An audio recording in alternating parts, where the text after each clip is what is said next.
Hello everyone and welcome back to CoinPoker's Heads Up Cash Game World Championship. I'm your host, Johan Merlo, and we've got the PLO Grand Finals resuming here with Yodogoki and GUCCINIKE in the mix. They start the session 1,054 hands into their 2,000 hands match, with Yodogoki being up 28 points and looking to put one more session in as we're closing in. It's the last 3 days. Ends on Sunday night, and we're currently Friday. I believe I got some guests that will be joining, so I will start calling, see if they're ready.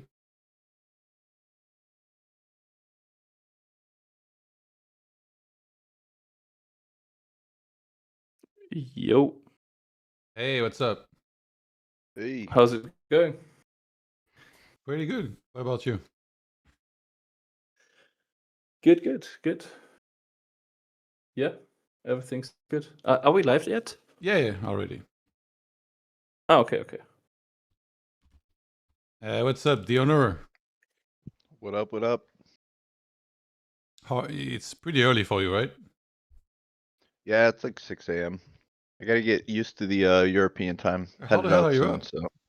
Bro, there's no such thing as European time. I went to bed at 7 a.m. or something. Yeah, you have a sick schedule. Or are you like napping during the day, or how does that work? Yesterday I didn't need to because I had like a full long night of sleep, but today I'm definitely gonna need a nap because I'm kind of dead. Like the Wolves were playing late, and then they won like this sick game, so I was like so hyped I couldn't even fall asleep, even though I really needed to, because those guys wanted to play early, like somewhat early compared to most. Yeah. All right, let's catch some PLO action. They said they weren't gonna play for long. They still got a little under 1,000 hands left in their match here. Suhi, what you been up to? I just finished the video for the semifinals, basically recapping some of the biggest hands. So that should be out in a few days on the CoinPoker YouTube channel. That's just you recording that, or you were with someone? I was with Kakiti. Okay.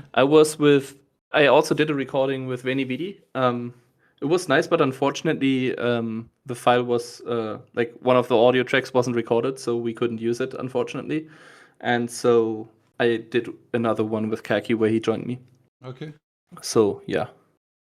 Cool. Maybe we can get Veni on for the finals summary or something. I will see what we can do. Yeah, Veni's goated, man. Be nice to get him. Oh yeah, for sure. And Chris, what you been up to? You grind yesterday? Yeah, I played a little bit. Shout out to Control Technique, who absolutely flamed me in the chat when I played him.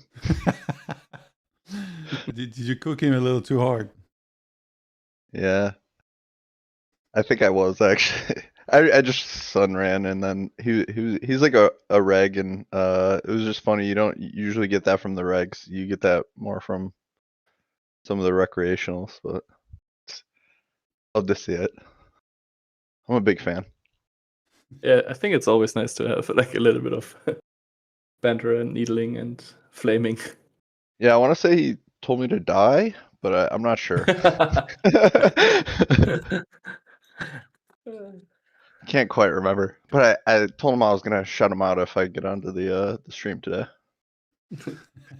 I remember I once talked to a friend of mine who, I don't know,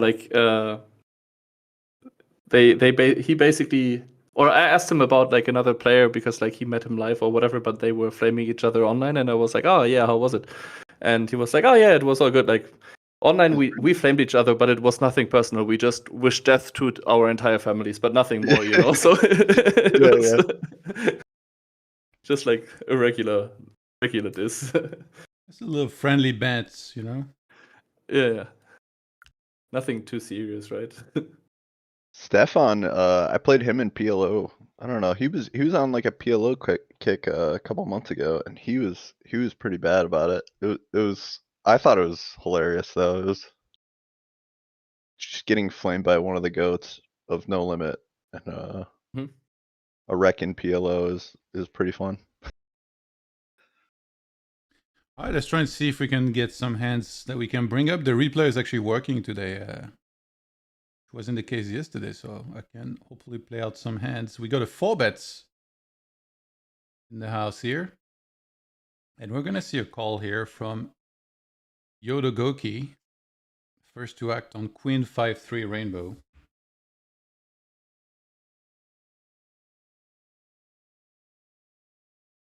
It's going to check. What's the most common sizing in a 4-bet pot, like in PLO heads up? Because I know like in Hold'em you get like a lot of quarter pots, at least in ring. What about Hold'em? PLO, sorry. You're gonna see a bunch of potting like we see here, and then maybe some small bets, but I'm not sure about this texture. If they really use a small bet here. PLO is easy. You don't need to think about sizing. You just press pots. Easy game. Aces. Yeah, easy.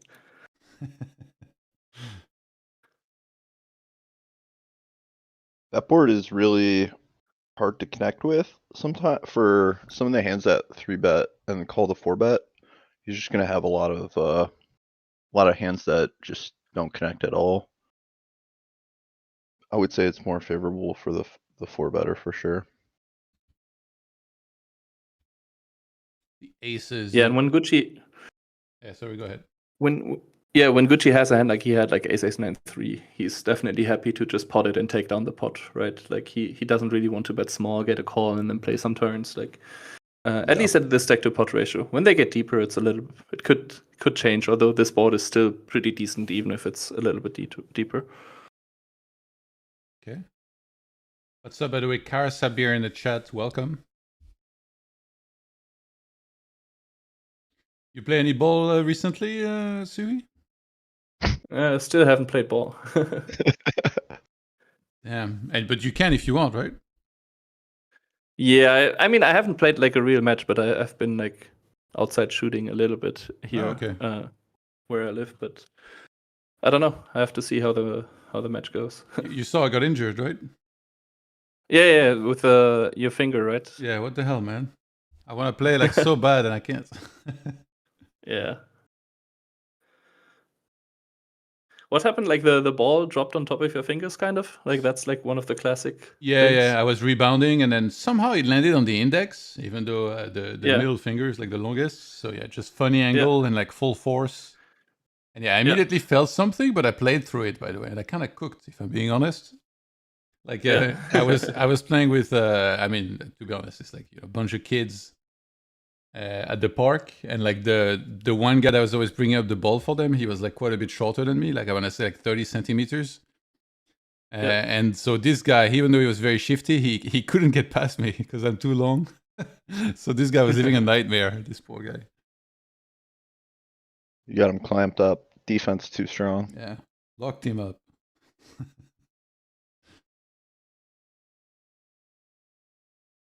Yeah, I saw last match. Seemed like Yodo got down. It got a little bit more even. Gucci was able to close the gap, and then he kind of got back up towards the end. Yeah, he closed it to single digit at some point too. I think it ended in single digits. Yeah. No, it didn't. They no. They started today. Let me check exactly. Rough. I think it was sorry, I was talking about the semifinals. I had this in my mind, like Yodo against Veni. Yeah. Oh yeah. Here. Yeah, semis was close between everyone. Yeah, I think they started at 28 points today, and right now it's 29. So you slightly increased. I mean, it's just a couple small pots like we've seen. Hey, Yodo holding his own. I feel like from the comments I've seen, most people seem to agree Gucci is the GOAT. Would you guys agree? Yeah, he's considered the best for sure at the moment, or for the last 1, 2, 3 years.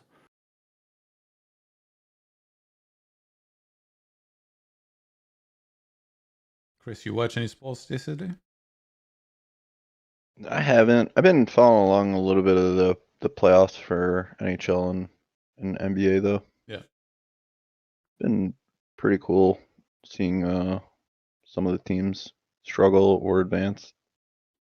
Dude, actually, like yesterday, I opened the NBA site and then I see like the Knicks. They were up like at halftime. I think over 40 points against the Hawks. Yeah, I saw that too. Yeah, I thought I that was was a just like, glitch. what? I was like, no way. It was like 60-20 at one point, I think, and I Yeah. was just like, what? Yeah. What is going on? That's ridiculous. Yeah. I heard somewhere they started with like a 28-2 run. Like, so basically the game was over in 5 minutes or something. Yeah. That's wild. That's crazy. That like never happens. Yeah. Then you see, I think Boston, it's like 3-3, right? Yeah. So, I got a they're friend in struggling. Philly. This guy was hyped. He was at the game. Oh, really? Yeah. I like Philly a lot too. I got one of the jerseys. Like I like this player VJ Hcom on the team. How many jerseys you got? I got like 3 Wolves jerseys, one of France and one of Philly. Who's the France jersey?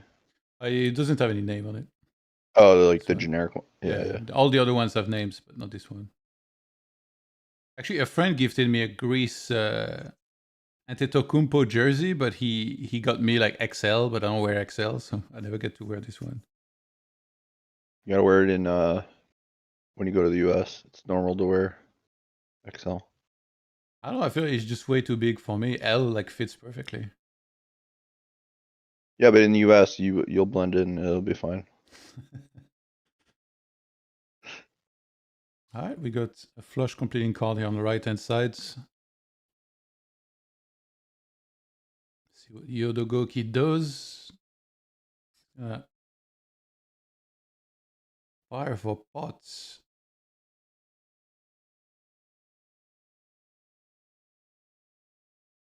Let's see if we bring out the What was fire. the line going to the river? Bet. I didn't quite see, actually. We're gonna see a call. Aces. Aces going around. I'll replay that. It does seem Yodo's been running pretty well. I will say he's played very well too, but he's definitely had some really good hands. At Showdown, it seems like he definitely has it a lot. So single raise spots, he flops top sets, and even as an 8, bets.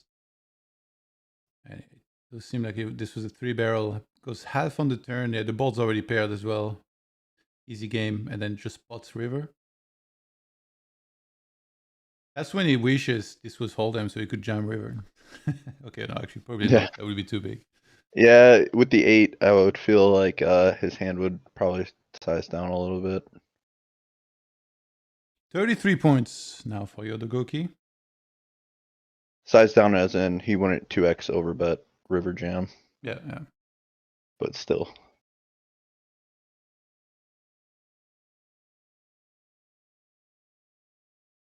That's still a concept in No Limit, right? When you block the board a little bit, you don't overbet. I don't know. So I have no idea. What do you mean? I thought you're the expert. The last time I played Hold'em was like 15 years ago. And my phone keeps thinking I'm talking to Siri or something. How do I disable this? Go away. Another big pot on the right. Yeah. Okay, still no fire. And I'll replay it. Okay. TMY. Yodo go ahead. Barrel and then give up. I was just following the action. I was kind of curious how the pot got big. Seems like he probably barreled and then gave up. Oh yeah, he gave up river. Interesting. So 3-bet pots. Yodogoki bets flop. continues half pot on the turn. Are you trying to show it in the replayer? Because on my screen, it's not showing up. I think you might just be behind. Where are you I'm watching? on the coin. Yeah, but which streaming platform? Twitch. Okay, maybe it's because you're far away. Oh wait. No, the screen. It's not. What do you mean? I'm following the live action, but I'm saying your replayer. It's not. Oh, It's not replaying. It's just wait. showing the hand, like the end of the hand. Okay. Is it the same for you, Sui? Uh, Because yeah. usually he'll replay the It hand just like yeah. yeah. Yeah, I don't know why the replay has Just been shows giving me the river. trouble. Okay, let me. Okay, I think I found. I just have to resize it. Yeah, because yesterday this one wasn't working, so then I had to put the hand history thing instead. Yeah, I think they should have fixed it. Thank you for telling me. Let's Okay. see. Yeah, it Let's see if should this work now. works. What do you think about the give up?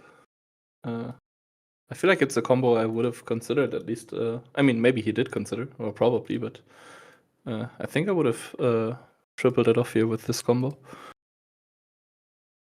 Yeah, I was wondering if like ICM is like a factor here where getting it closer. I don't know. Once you get here on the river, I feel like you have to go for it, but maybe not.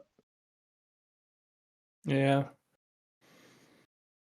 Is the main thing about his hand here is that he's blocking King 10 or? Yeah, King that's 10. that's a big part of it. And I guess also because GUCCINIKE didn't four bets, then it's less likely he has like queens or aces or like all this stuff. And also Yodogoki also holds a jack. So is that like all the parameters that Yeah. make it good for him to go for this line? Like, Yeah, it's not only when you block that he blocks King 10, but when he has two tens, he also blocks him from having a hand like Ace Queen 10 or Ace Jack 10 that are like reasonable bluff catchers for Gucci, of course. So you block the nuts, but you also block some of the bluff catchers that could call, you know. yeah. So yeah. So this was 3-bet pre though? Yeah, 3-bet, yeah. Yeah. Okay.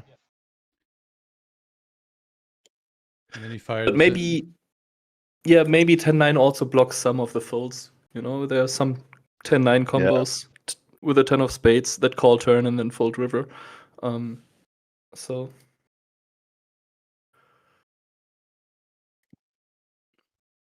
Yeah. I don't know. I think He without a doesn't spade, I have would for sure do it. But yeah, he doesn't have two spades, which is nice. I mean, yeah. so yeah, I'm not sure.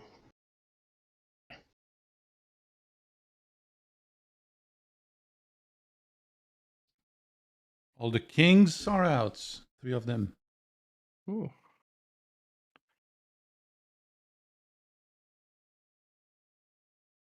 You know, I feel like if you're going to have 7,400 left in your stack and there is 64, you should be allowed to jam. Pretty sick that he would just have like a little bit more money behind. What if they made it the format where it's no limit, only on the river? So it's like pot limit, and then on the river it'd be no limit. That would be fun. Aces for GUCCINIKE. Very nice. Sui, do you play the Venom at all? I think I've never played it. No. Yeah. You're a busy man, right? So it's kind of tough. So he only plays on the best sites, which is right here. Speaking Exactly. of which, they have the tournament series coming up. They should have like a crazy tournament like that. That'd be fun. Yeah. It would be nice. The Venom is just like kind of unique because it's like almost like a live tournament, and in the sense that like the days are like 10 to 12 hours long. Where Coin, it's like the tournaments last like, I don't know, 3 to 4 hours, I think. Yeah. Human in the chat says, the owner, did you have fun playing NUA yesterday? Yikes, lol. Did I have fun playing what? I don't know. I don't know how to say this, but he wrote like ENNUYE. Oh yeah, actually, he's kind of tough. He also shit posts a lot. I did have fun playing him actually. I broke even, but I think he beat me in EV for sure. Coolered me pretty hard in 4-bet pot, but yeah, I actually do enjoy playing him a lot. You must have seen when I was losing, but I battled back and then I beat him for a little bit.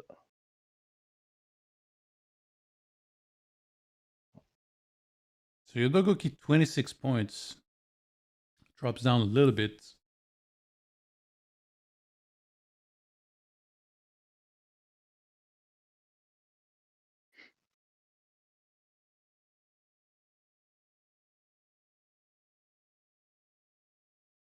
Yeah, I wonder if they're aiming for a certain amount of hands to make sure that they... I mean, it's not that many hours left, I guess, for them, so it will be easy to close out all the hands. But yeah, if they want to do it in like 3 parts to finish on exactly 2,000 hands on Sunday.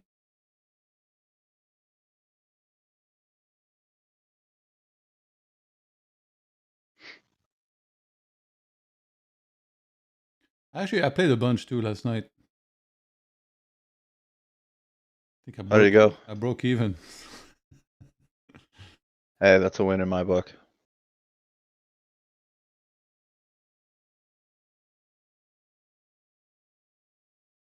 Yodogoki re-raises. The left-hand sides. That's going to be good enough. The Okay, one-shot this table. guy, could I address this comment? Because I was a little bit skeptical of the CHP thing. It says scam your player CHP by rug pulling the coin before paying out. The thing about it was if you had CHP in your account, they just reimbursed you in cash. You had to play through it, which was a little bit controversial, but you did get reimbursed basically in dollars if you played on the site and played through it. So I don't think it was controversial, but it wasn't a scam. Like they just gave you the equivalent in dollars.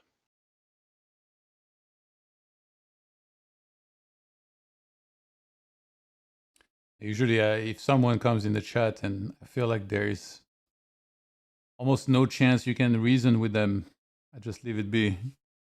Yeah. But I mean, Coin is pretty receptive to feedback, and so I mean, honestly, you can be like, "Oh, yeah, they're just trying to scam everybody," or you can try to work with them and like, I don't know, provide good feedback, and they usually listen. I was skeptical of Why some of would the anyone do changes. that when you can just go to the chat and spam like a bunch of hate? That's true. It's like so much more effective, no? Actually, you're right. It's just shit post.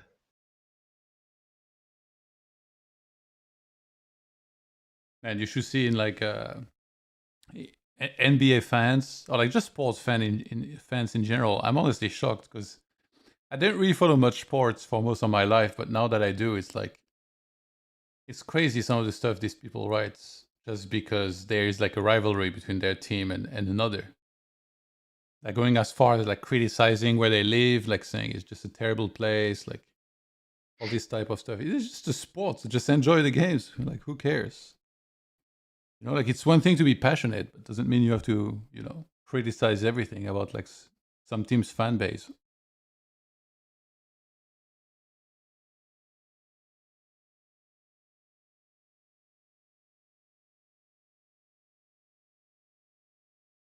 $1,122 hands, and Yodogoki still up 28 points. So back to where they started the session here. By the way, I took a quick look at the Jack 10, 10, 9 hand that's still in the replayer. Yeah. It looks like, I mean, it's only very quick and dirty, but it looks like we want to give up when we have the Jack of Spades, and then with the 10 of Spades we can follow through. Because the Jack of Spades blocks exactly like hands like Gucci had, right? Like two pair, like Queen Jack with Jack of Spades or something like this. Yeah. So you mean on the river? Like, yeah, on the river, yeah, for Yodo. So his hand makes sense to follow through. But then if he has the same hand with a jack of spades instead of the 10 of spades, that's the one he could consider giving up, basically. It's just small details, but sometimes these details are all that matters in PLO, basically. We got Adam in the Yeah, chat. that's wild. Oh my god. Adam, you're out of line, my guy. Who's this guy? Look at his profile picture. And he keeps saying that Prodigy, he should play Prodigy while Prodigy sits on his lap. I told him we're gonna call HR on him, but he keeps going. Is this in Twitch or YouTube? In YouTube. He just came on and he said, "Where's Prodigy coming for that booty?" You're one sick individual, Adam. Yodogoki, 31 points now. Still keeping the leads. Actually, I feel like in PLO, they've been also playing like a little bit more with deeper stacks, but as the match goes on, I'm guessing that for Yodogoki, it's going to be much better to reset stacks, really, to not give GUCCINIKE as much of a chance to come back like by winning one big pot. Yeah. What's the rule there for no limit? Do you know? Is it also 200 big blinds? I actually don't know exactly. To reset? Yeah, I don't know exactly how much it needs to be, but I do expect him to do it consistently. I will ask, actually.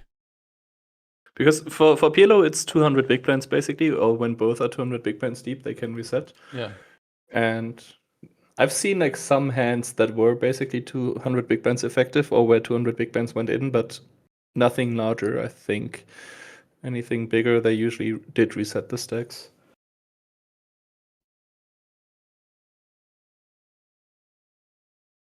Pot size bets on the left-hand side, on the right-hand side as well, on the river. Each player with their own pot size bets. GUCCINIKE is going to make the call, and he's going to lose on the left side. We play that. And he's going to win on the right-hand side. They just trade chips.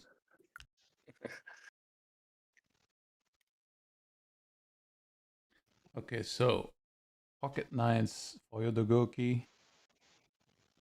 Got a full house. Single raise pots. Queen 7 deuce rainbow.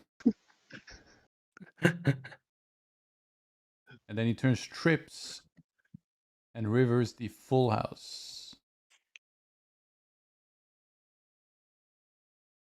Thoughts on the call by GUCCINIKE there? Well, oh, we did see Pretty what he had. reasonable, yeah. He had ace queen 5. 3, yeah, with the 3 as well. Yeah, no diamonds.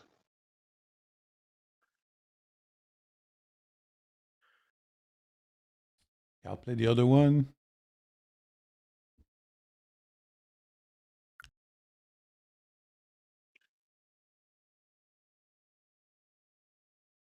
I love that you can show the cards, by the way, when you start playing the hands. I feel it's so much better for review. So 3-bet pot with queens, jack 7, flops, top set, and a flush draw. And he check calls. It's a little bit behind. Yeah. Yeah, that's why you said that he had a full. You thought I didn't see he had a full house, but I was just narrating through the hand from the flop. I wonder if I'm not live or something. Okay. I think it's just because like you're further away, so I'm guessing the delay is like a little bit more. Yeah, maybe. And we got a big raise here.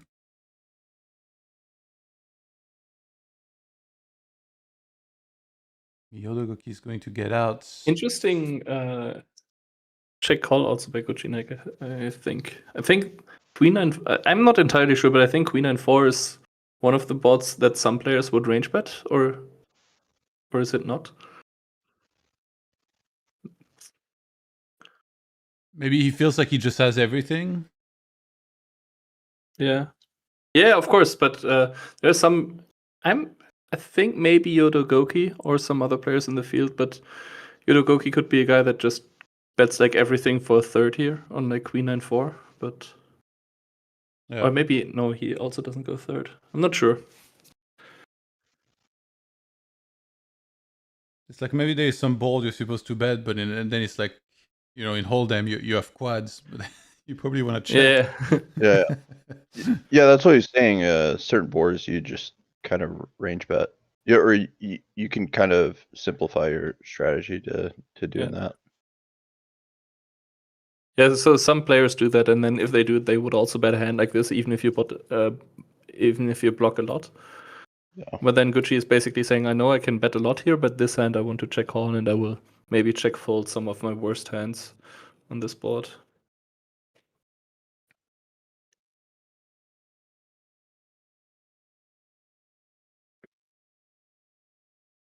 Yodogoki taking a bit of a break, maybe. Still 3 up minutes, he said, yeah. 27 points. Adam Land says some players range bet Queen 9x like Galfond, but it's not the standard. Most 1-2 for like 60% range. Oh, he means half here. Oh, yeah. Half, okay. Oh, 60%. I thought you could bet even more than 60, but okay. Yeah, I would say this board I would bet like super high frequency. Yeah, I thought it's gonna be like 75, 80 or something for half pot, but I don't know. Trust Adam. Also- This might be the Yeah. Adam that battles with Kumikon. And Adam, do you battle with okay, Kumikon? okay. Well, you say nobody talks trash on PLO 200 in my presence. So I don't know if that's the pool he usually plays.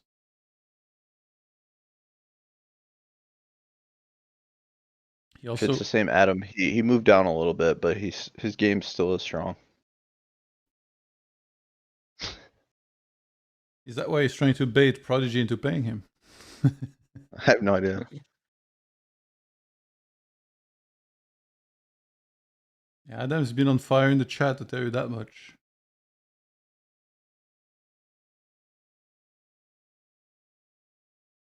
When's your trip, Chris?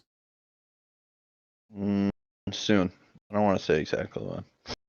Wait, what? Why? I live in the U.S. Security, man. Wait, what?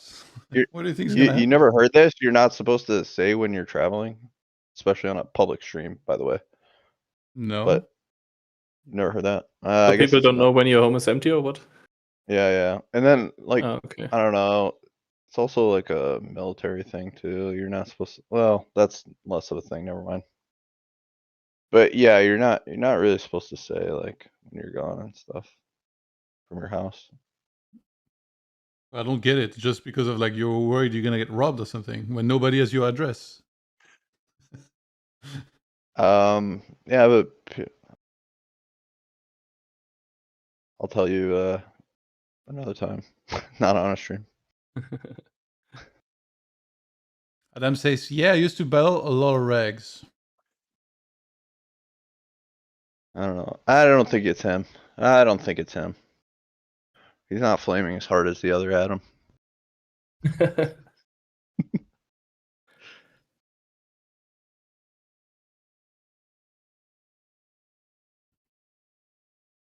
Oh, they're resuming. Let's go. Do they have two Alright. show tables? I didn't pay attention to it. No, it's only the left side one. Oh, yeah. Oh, true. In the title it says it, yeah.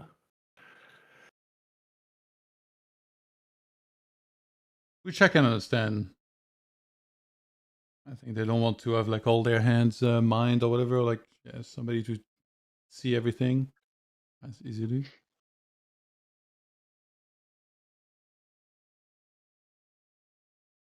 Adam says, it's me, lol, I have you on Discord. Oh, it is him. Okay. What do you guys think? Would Adam beat Prodigy in the PLO heads up? I think it would be close actually. Adam's pretty good, to be honest. Like, yeah. Has Prodigy played PLO much? I think a little bit from what he was saying. I saw Jay Nandez did a video on his live play. I don't know if you've ever seen that, but he played like a live game. He actually played pretty well overall. Oh yeah, I think I saw that. True. You mean Jenandez played live or Prodigy? No. Prodigy played live, and then Jay Nandez made a video on it Oh, because it was okay. like a public video, and he kind of like broke down how he should play the hands, and Prodigy seemed to play very well. I mean, he's quite a monster in Hold'em. You have to imagine if he dedicates like any amount of like, to try and be good at PLO, I think it'd be pretty good. Yeah, for sure. Especially if he just like, I mean, I'm sure he could ask any one of these guys if they wanted advice on No Limit. They could like, actually, it reminds me of what was it? Doug Polk did that with like Ben 86. Didn't work out well for both of them. But yeah, he could just ask one of his friends that is really, really good at PLO, and he can get really good really fast, probably.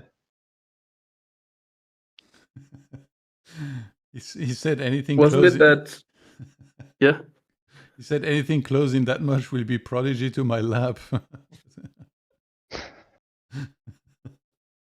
You love this guy, Young. It's just funny. Like, he was so random.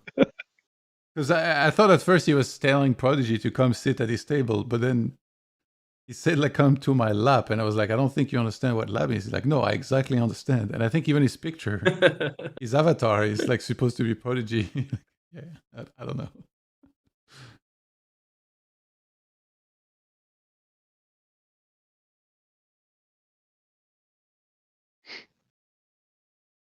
He asked you, did you not have a course on PLO? What is PLO MM? It's PLO Mastermind, like the training site from Jay Oh. Nandez. I didn't have a course, but I did like plenty of coaching videos for them. So not a like they have some standalone courses. I didn't do any of that, but I did a bunch of the videos for the monthly subscribers.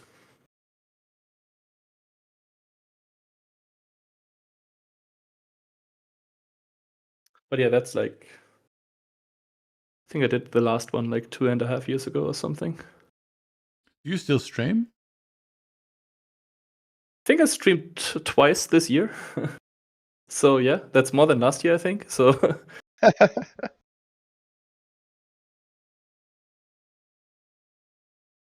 It's not zero, you know? yeah, it's something. No, sometimes I do it like I enjoy it, but I don't know. It also takes. I'm not sure what to stream because I don't really want to stream my regular games. You can do a bankroll So- challenge. Yeah, fuck that. Hey, come on. I never understood it. I also never like I never understood it as a content creator, but I also don't understand it as a viewer. Like, I think it's just not exciting to see someone who plays high stakes then play lower stakes. Why? Because it's like super relatable. Like if we see you, like, you know, I watch those guys play and then they know theory so well, they make so many plays that you think they could never make at lower stakes. It's not very relatable to what I play at all. Yeah, but then they always destroy lower stakes Do because they? as much as lower, yes, like they may struggle a little bit. Like I don't what know, was it, man. I Doug think had, Prodigy like, would be cooked in the No Limit 50 pool that I'm playing. There's no way, bro. I just Like, even if you're cooked, you're maybe cooked for like 2 days, you know, and then you adjust. Yeah. But it's like, there's so much more punting at lower stakes too that like yeah. if their exploits don't work on the pool or if they're a little bit off as far as that part, they're just collecting so much EV in other ways. How do you want to adjust to the whole pool playing 12-9-8? Run them over. You can't. They always have the nuts. You And know, enter a hand, you you've know. lost. Well, then you play 12 tables and play very tight, and then run Wait, them what? over So full flop. you join them because you can't beat them? You play tight. I think it's actually like one of the biggest like I'm not sure what Misconception? what the right word is. Yeah, like misperceptions like that fishes don't fold and always call you down. Like when somebody's playing like 60 70% of hands, he has to almost overfold every single street, like because he just has too many hands. So Yeah, too much those are trash. you just have to be in certain spots. You have to be careful. Like if you know he has a strong hand, maybe you don't want to try to make him fold a flush, you know. Yeah. But it's basically all the other spots where you always win like 5 big blind pot or like 20 big blind pot or whatever so often because they can't continue correctly, or they call chasing their draws and then they fold the river or whatever. So actually you can redline pretty hard against weaker players. Well, I was talking about even the players nits who you though. perceive as a. How do you beat nits? I mean, I was kind of talking the same, about- right? yeah. What do you mean the I mean, same? if Every they're time I nitty- enter a hand with them, they have the nuts. Like, how are you supposed to win anything? You're being what do they call it? Is it recency bias? I keep saying that, but I don't know if that's actually the phrase. But you're being biased towards what you see in game, but not what is actual reality. Yeah. Confirmation bias, I think, right? Like you see Confirmation, something. yeah, maybe Yeah. that. You're like, oh, they always have the nuts here. Yeah. It's like a lot of people have that. They call and then like, of course they had it, you know. But if they call and they're right, like they completely disregard it, you know. Like their brain doesn't store that information. Exactly. Yeah. I think that's such a big part of poker too, is because it can like seep into your, I don't know, subconscious, because sometimes you're actually consciously thinking about it, but it definitely can affect you if you know you play a session and you notice, or that's like in the back of your mind, you know, that's like a really bad way to think about it. Yeah. I think it's also one thing that I realized when I looked at like some friends of mine who play lower stakes look at the databases.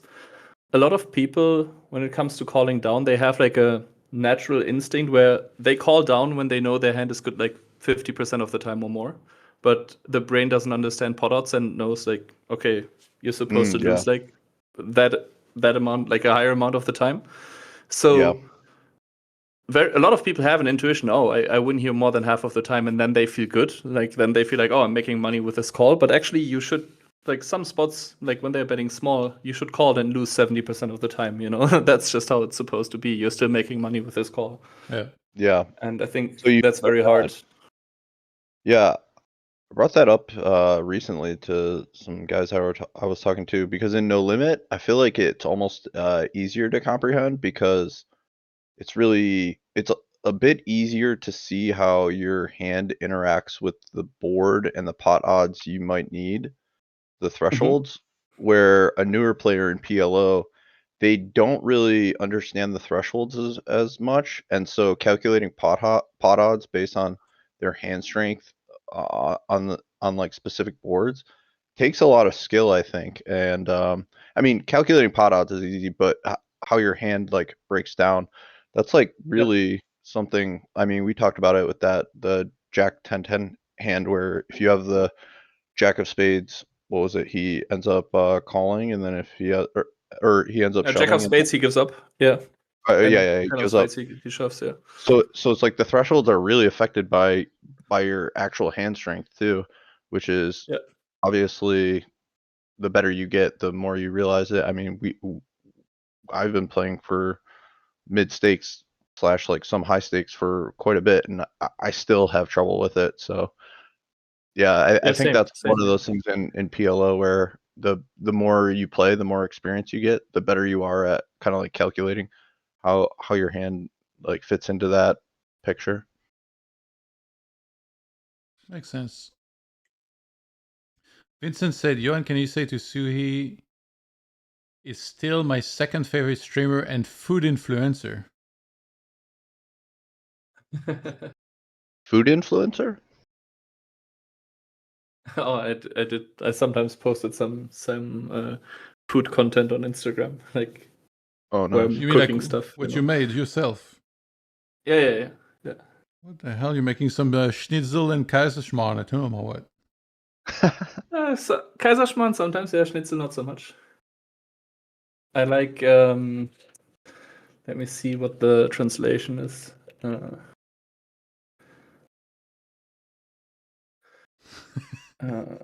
By the way, Adam said, I watched some heads up videos by you. Why did you move your mouse in circles like that? I had a panic attack.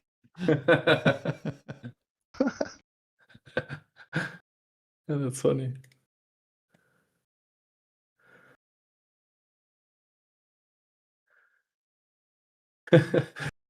So his memes on his training videos were a nice touch.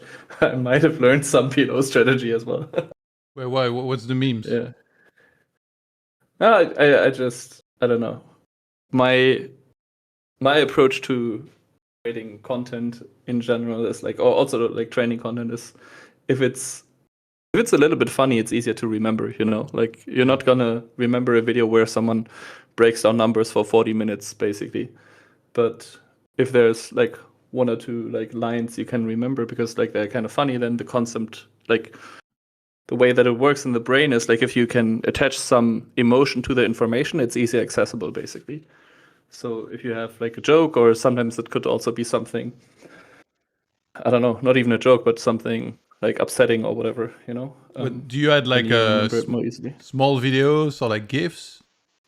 Or I had like it's one just video where like I drew like a picture in paint to get my point across, but like that picture looked like a 5-year-old drew it, like, but it's like, I think that was just one of my favorite videos I made.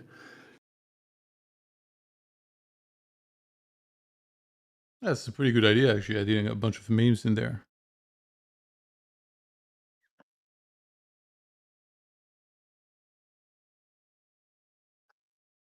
Like all the silly videos, like, I don't know what they're called, but like, on Instagram, like when something goes wrong and it's like, like this thing. Yeah. And then the drum thing, like like, I don't know how to do these sounds, but you know what I mean? Like, I think all these sound effects to a video, probably like if it's educational, that might be funny for poker. You know what to do, man. At all of these. Yeah, I didn't go that far. I have actually a couple things like this on my stream, like mini videos, like in Warcraft 3, if I'm about to attack. I feel like I almost never use it, but I should. I press like one button on my stream deck, and then the guy from Dexter, Sergeant Dokes, he appears and he says, "Surprise, motherfucker!" like in the show. Yeah, I had some of that stuff on my streams as well, but I don't know. I had my my hard drive crashed like 1.5 years ago or so, and then I lost all the stuff that I had for the and I never bothered to redo them. Yeah.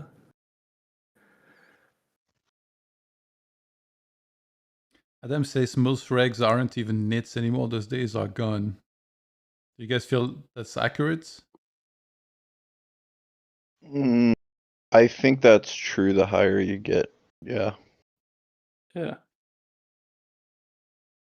And he plays almost exclusively heads up, so he plays more heads up than me, I know. So he's probably right about that, even in like the PLO 200 streets.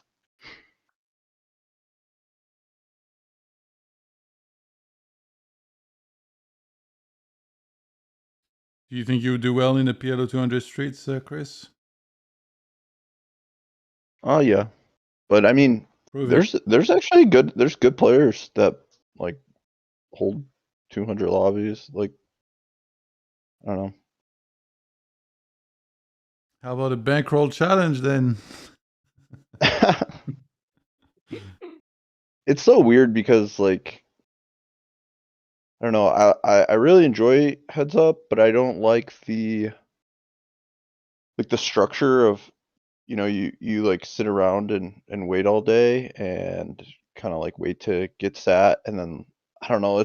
I shouldn't hate on it too much, but I also don't like that a lot of guys don't battle each other. I mean, I understand it, but it's like the regs just all avoid each other like the plague. And so for me, I kind of like sit and play a lot of people. Probably not the best for the bankroll, but for like challenging myself and just like enjoying it. And I don't like the fact that like if you want to focus exclusively on heads up, it's kind of just a waiting game. I understand it, but yeah, it's for me, it's a little bit annoying. Isn't there some I real think if you play a lot solutions? of people. Yeah, What's that? go ahead. No, I think if you play Rex, even like in games where you're like slightly losing or whatever, I think in general it's like still plus EV because you just get so much better like when doing it. Yeah. Usually, I feel like so. Do you Like, guys think if that, you like, yeah. do you guys think there is maybe some real solutions to some of these problems? Like we always talk about grooming. Like how has grooming not been solved through the software knowing who sat first and who started with a button first? Yeah, I don't know. I mean, I guess it's never been addressed. I also think Coin changed their lobbies where they don't have like the king of the hill as much, where people could just open endless tables. So it used to be where you can open tables, but you have to like sit the guy. You have to like sit whoever's holding the lobby, and then you'd like quit them, and then open your own. Open your own. But now you could just open as many as you want. So yeah, there's lobbies where it's literally like 6 different regs holding 10 heads up tables at like 2.5 or 5.10, and I'm just like, this is kind of silly.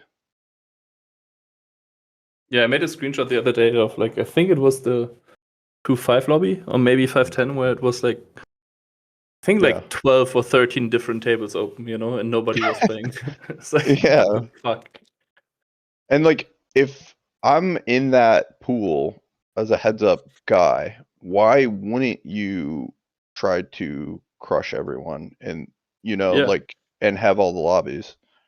I think there are guys that do that, but then the other guys are just like, oh yeah, I'm happy to have one of 9 tables that maybe a fish will sit me at. It's like, I don't see the appeal of that, to be honest, but there's also things I don't really understand about it either, so I'm willing to be wrong. But yeah, for me, it's just like, what are you guys doing? I once did this like I think last week or so, like, maybe a few days ago. There were like 7 tables open on 5.10 on like 6 card, and I just set everyone at the same time because I just wanted. Really? I was annoyed, yeah. Yeah. And then, and I also expected like because I know some of the players and I know they will play like a few hands and then they will stand up usually. And so that's what they did. But when they realized what they did, they all sat back in because they were like, okay, he can't play like all of us at the same time. There's a guy that does that for like, he does it for like 1020 to 2550 on coin. He'll just like take all the lobbies, and I saw that one time. Everybody just played him all at once. Yeah. And then I think I did that for like 10 minutes, and I was like, okay, maybe I have to close like 2 or 3 tables. Yeah, that's hard for 6 max too. Or sorry, for 6 card. At least for me, there's a little bit more to think about. For sure, yeah. Adam says mid-stakes regs think they are so clever, but they figured out how to run away, but have tables and you don't. So GG. What's he saying there? I think he's saying like they're just sat there not playing each other while he has tables running because he plays lower. Yeah, that's true. Don't reveal your secrets on stream though.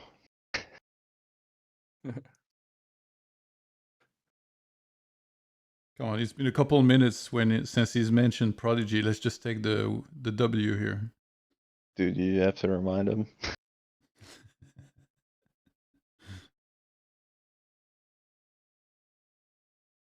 Adam's actually played that guy Inui or whatever, the one that mentioned that in the comment. Yeah. They used to battle all the time. It was great fun watching the chat.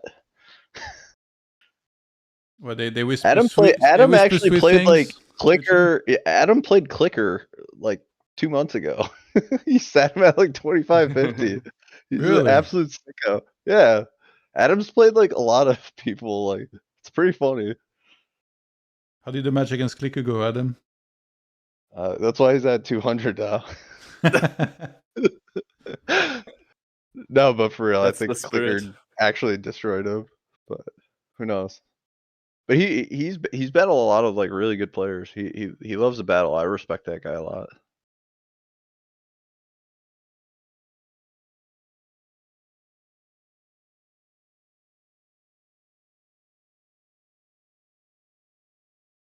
That's so funny. Adam, check out the stream we did with Kumicon. I actually mentioned him and you battling. You mean the fanboy session? Was it Fanboy? I think I was. I don't know. Talk about fanboy. No, that was with Sui. How we went. I went to Vegas and I was fanboying because I met Sui and Victor Blom and all them. Oh yeah, Victor Blom. So how many different games does Isildur play? Just plays like All all of the them. mixed games. Yeah, all of them. It was funny because I mentioned that in Vegas when I talked to him, he was like, "Yeah, I don't play as much PLO." So I mentioned on stream, I was like, "Yeah, he said he doesn't play as much PLO." And then literally the next day on Phenom, I saw him 3-tabling 200, 400 PLO 5 card.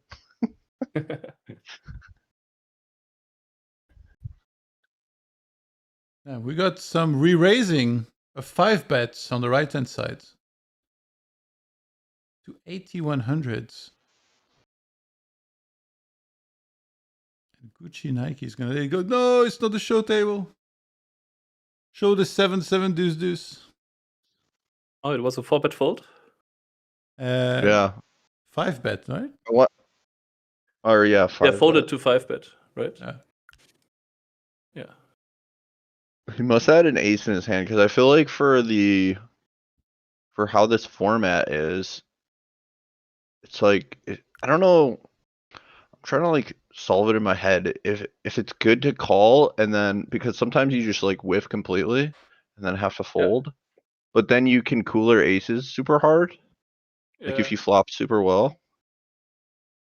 That's actually something that I talked with Vinny about a little bit, and there was a spot in his match against Yodogoki, and where basically Vinny 5-bets and then Yodogoki 6-bets, but like with like very little, or like basically the Yeah. 5-bet is like to what, like 9K or whatever, and the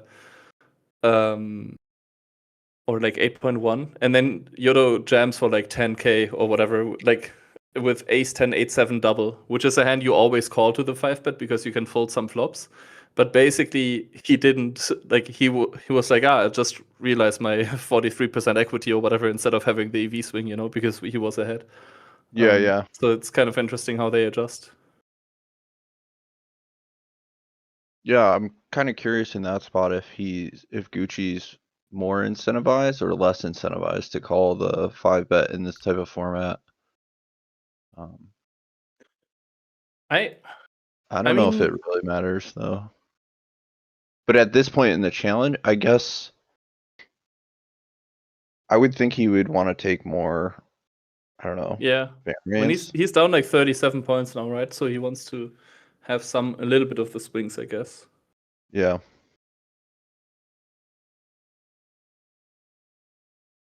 Yodo with the nuts yet again. You should have bet one big blind, man. Why you bet pot with the nuts? I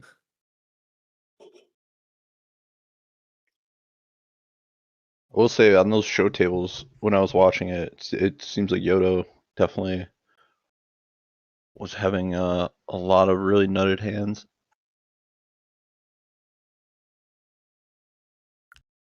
Oh, I found another. Let's see.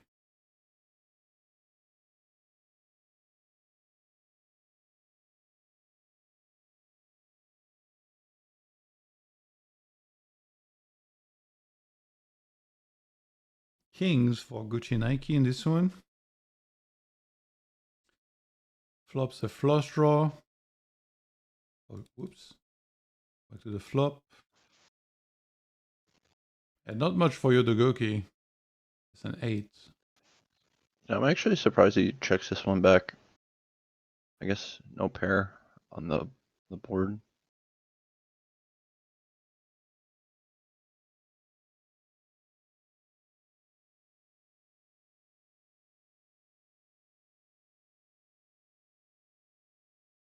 Oh, he calls. Okay, so he calls river with 2 pairs. And I guess he's hoping to catch Gucci making this bet with just a king of diamonds, thinking that he would have bet a king high flush draw on the flop. Or what do you think about the river play? I always have trouble figuring out what Yodo would think his bluffs are here, because he's gonna have a lot of other stuff other than just like king of diamonds hands. I think Gucci can value bet almost all flushes on the river. Given the action, given the action that he checks back flop. But I'm not sure, especially with 4 diamonds. I would think he could value bet all flushes, but it's weird. Sometimes I feel like in the games I play you can, but then sometimes you look at it in the solver and it's a little bit tighter than you'd think on these type of boards. And then Yodo having the jack of diamonds makes his hand like I think it's really good to have it. Although I don't know if it really matters blocking the straight at all. But high diamond definitely good to call with when he has the 2 pair. So he any thoughts about this hand? Yeah, I think Gucci can. I think he's definitely betting any flush. I'm not sure if he maybe sizes some of them up in a different way, but I mean, when flop goes check check and only a small bet goes in on the turn, you can have that for sure. And yeah, I wonder where Gucci's bluffs are coming from, and if you, because I wonder if like, do you think he should ever bluff something like 8-7 or something like this, like a low 2 pair, on the ace? Because then an 8 might be bad, but maybe his bluffs are just something like queen queen jack with a queen of diamonds or something. I would think like 8-7 is like right at the cutoff. Or like, yeah, I don't know. I guess I would think. Man, I actually don't know like what 2 pair would want to bluff here. Yeah, probably not too much. Like, I think if the river is like a 3, I think we never bluff 8-7, right? But on the ace, maybe a little bit. What did he bet on turn? Half pot? A third. Small. Yeah. No, a third. Like 30% even, yeah. Yodo did or Gucci? Yodo. So flop check check Okay. and then Yodo. And That's then Yodo small. led. Yeah. I mean, he could also have a bunch of like, I don't know, king queen 10-9 or something like this, you know. He needs to call a lot on the turn, so like a bunch of like 8-9, 10-9, 7-9 or whatever. But yeah, I'm so nitty here with like 8-7 in Gucci spot where I'm just always like snap checking back 8-7, especially. yeah, Yeah. I think it's probably also correct, but I think since I've played so much 6 card lately, like I'm looking at 8-7 and think, okay, I need to bluff this for sure. Yeah, you turn like your 2 pairs is like the best combo to bluff on this round. Yeah. The shitty ones. It's 1 diamond.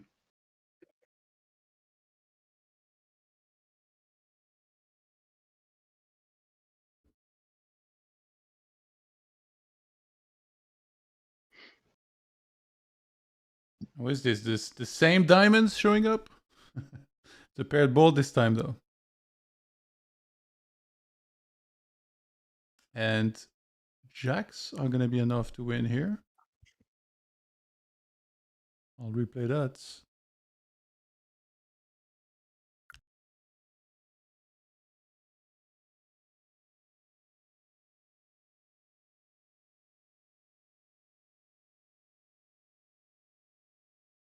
So 3-bet pots. 8-8-4. Gucci actually checks.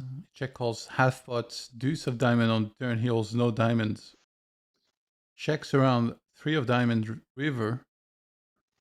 And it's also gonna check around. Why not c-bet flop here for Gucci? Was it 3-bet pot? Yeah. Yeah. Yeah.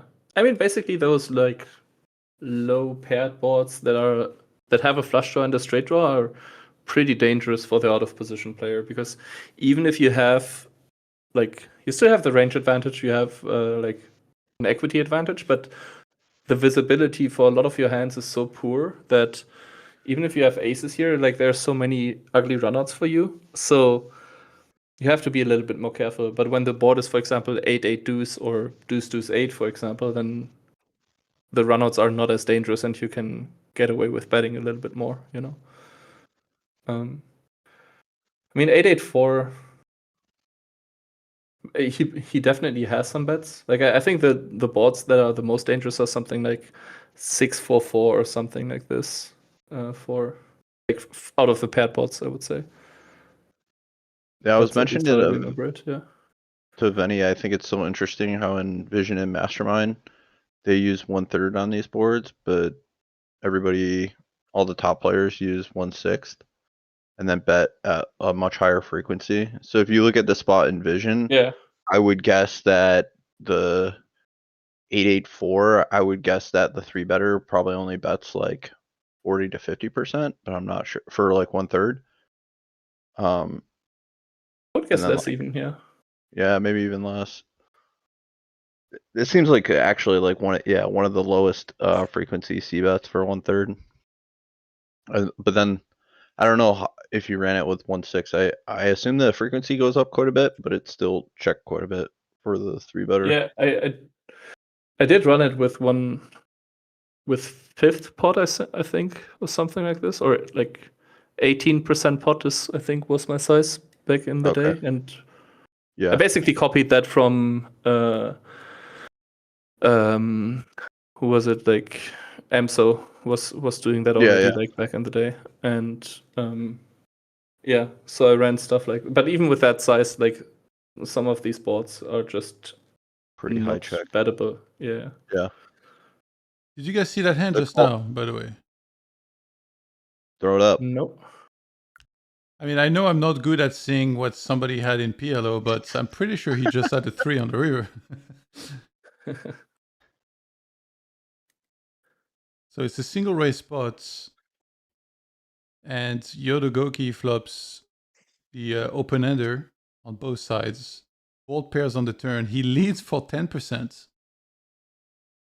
Gucci calls river 3 of diamonds.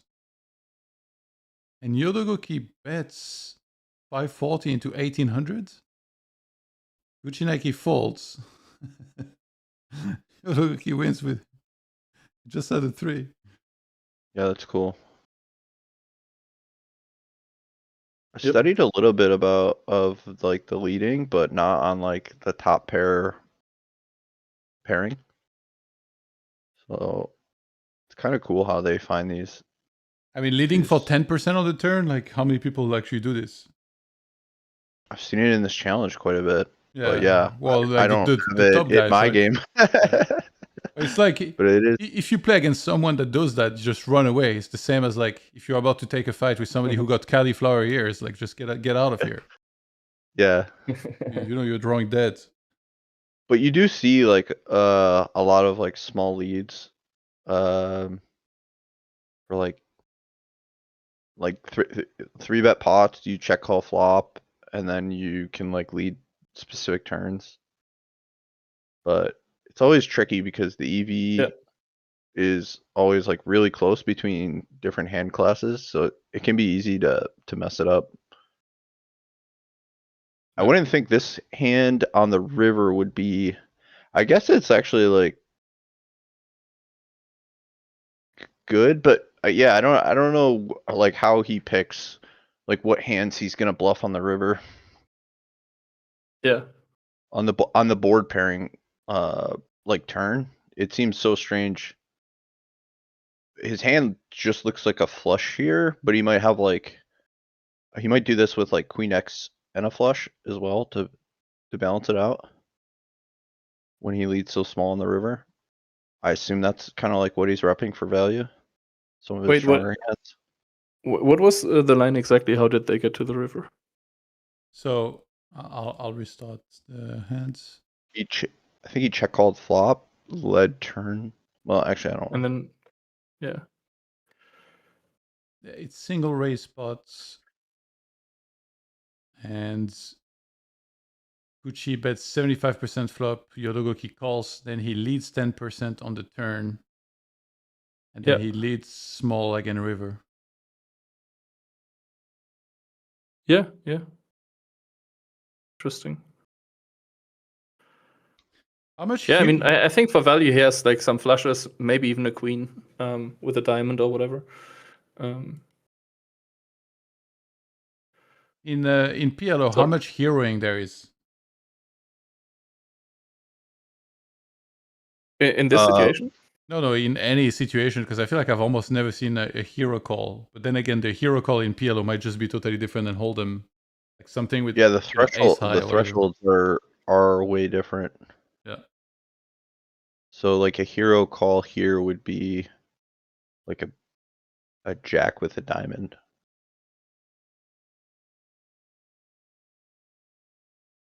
I would think. Yeah. I'm not.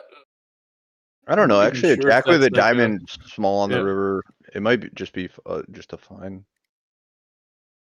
I don't know if you look at the line, like we're calling like 10% bet on the turn, so we still have a lot of trash in there. So when we have a jack with a diamond, I think that's. I don't think we can fold. Like maybe we throw in a raise sometimes, but yeah, that's how I view it.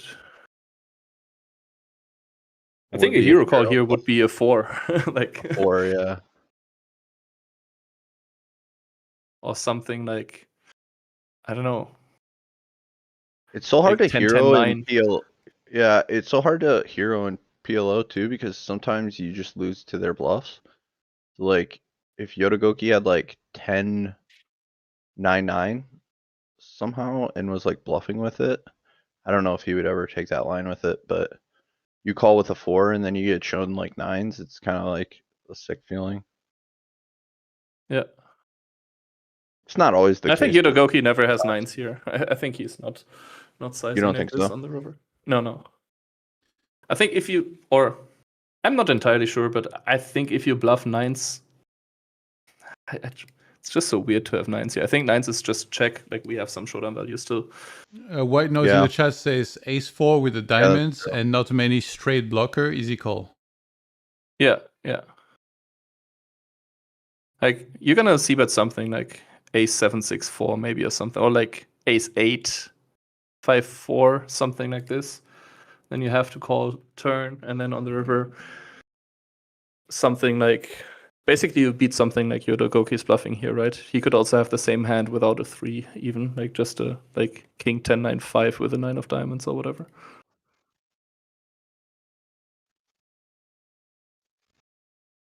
And we got Yodogoki in a 48 points lead now, by the way. It's absolutely cooking. And he sets up down to 47, but yeah, still pretty big numbers as we're over 60% of the volume played here for this match.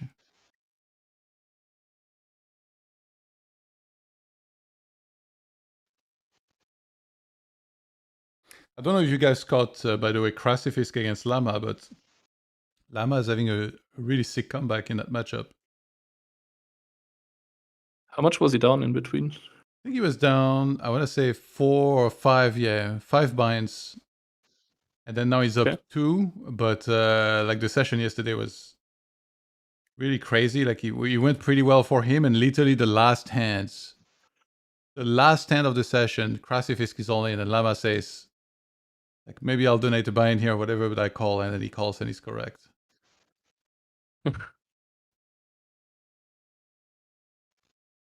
They were on the call together? Yeah.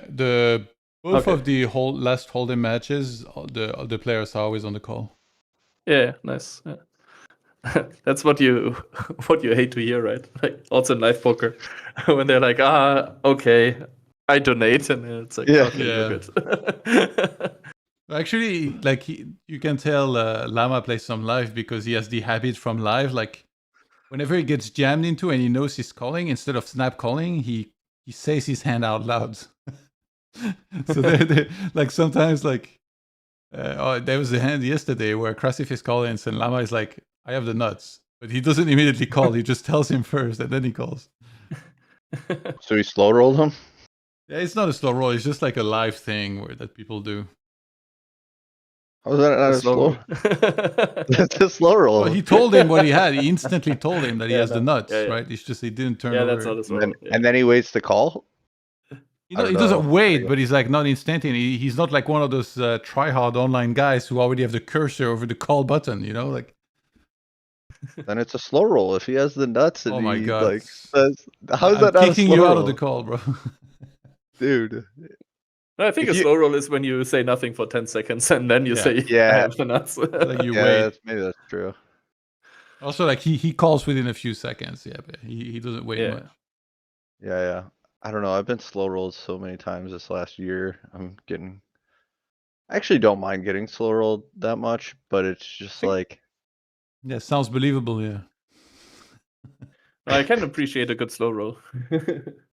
Even if Yeah, it yeah. happens to me. I actually got slow rolled in the 1K this week. It was actually good. I actually thought it was great. It was I like squeezed 3-bet pot. The guy flopped top set with queens and open ender. He had queen 6-7 on queen 5-4, and me and another guy were like, I had him covered, but yeah, we were basically all in, and it was like the biggest pot of the 1K with like 11 people left. I got punished for 4-betting the ace 9 6-5 double. I thought ICM pressure is a thing. Unreal.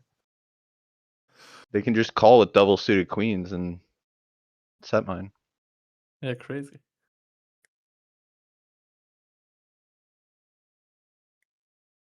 By the way, I just looked at the 884 board in the mastermind. Yeah. And I was way off. So 884 we see bet for third, even for like 52% or something. Yeah. And I would have then thought it if was you- lower.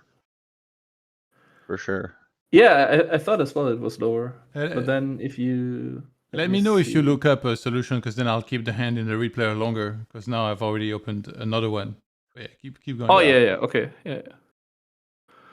And then But what was interesting, if you filter or if you sort for like what are the highest frequency check boards basically in oh wait, now I deleted the filter again, but so the highest frequency checkboards of the paired boards are like 553 rainbow, 443 rainbow. It's actually the opposite of what I remember. Like I remember that the rainbow boards actually were a little bit better for the 3-better, but here it seems like 655 rainbow, 544 rainbow, and so on are really bad.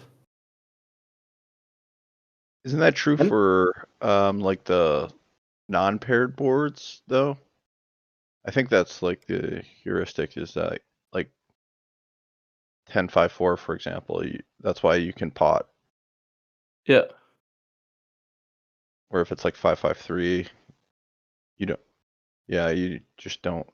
Or I guess 5-3-3 is more of a bet than 5-5-3, but Yeah. But now both are like 90+% checks. yeah. If you only. But what was really surprising here is, and there I'm not sure if I trust it, but Ace 4-4 rainbow is 70% check. That feels like weird. Yeah, that seems wild.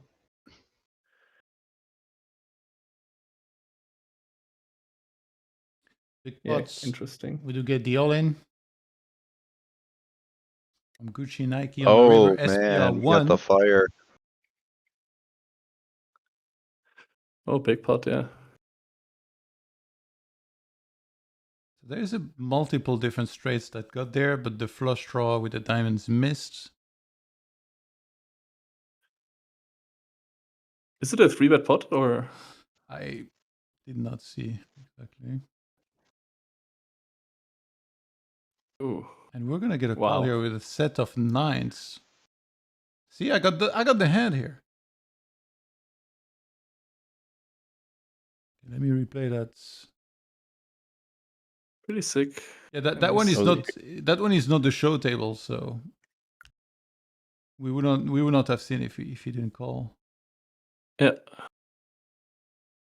All right, so open by Gucci, 3 bets, call, and then top set on the flop for Yodogoki. He checks. He just check calls. Mhm. And on the turn, Gucci fires a pot-sized bet. Yodogoki calls. He's like, please break the river. And yeah, I guess one of the main hands that got there is like Queen Jack, but on the flop, like not super likely that Gucci will bet something like this, I assume. Yeah. But like Jack 8 also Yeah. gets there. Yeah. Yeah. He does have a Jack himself. It's Yeah. this Yeah, hand Jack feels is easy really to play important. for Yodogoki, right? But at the same time, it's like, why check call over bet himself? On which What street you on mean? the turn? Like every one of them. Why do you do it on the flop turn river? Well, on the flop, this board definitely hits Gucci a little bit more than Yodogoki. Yodogoki 3-bet, and then Gucci just calls, right? So Yeah. yeah, 8-10. As a 3-better, you have quite a bit of 8-10, but this is probably a pretty high frequency check as a 3-better. And you're not super excited to pile all the money in on the flop, so he just check calls. And then turn, I think, is quite interesting. He could probably pile on the turn. Although He for the doesn't have a same gutty reason, though, right? Yeah. yeah, for the same reason, if he gets all the money in, he's like in pretty bad shape. He's always in bad shape, actually. Guys, Yodogoki is up 69 points. Yeah. Y'all's favorite number. 7 binds. Pretty sick. Big leads. Yeah, this seems almost insurmountable at this point.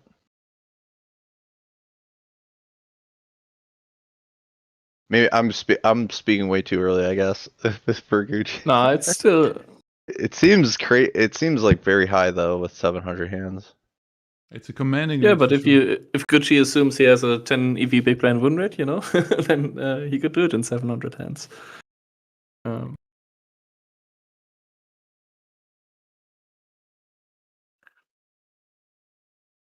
I'm not saying that he has, but I think 10 big blinds are possible reg on reg, especially if it's reg free.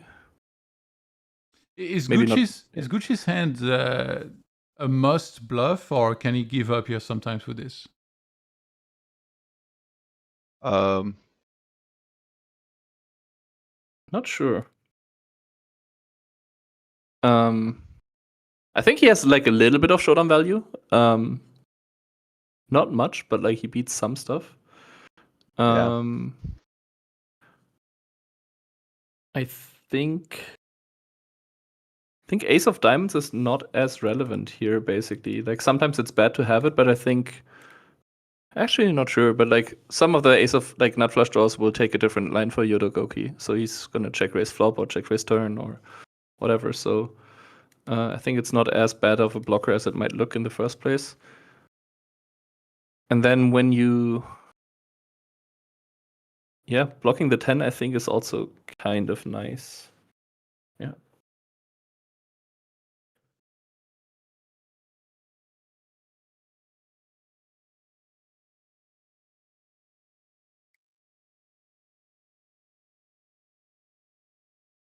It's going to be a tall order for Gucci to come back for sure here. 69 points. Almost 7 binds. And about 700 hands left to be played. 73 points actually now. Yodogoki just keeps going up. We see him re-raise here on the left-hand side on the river.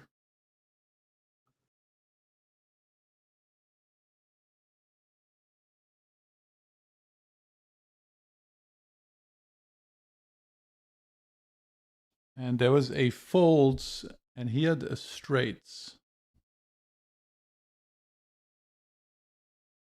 Very good fold by GUCCINIKE.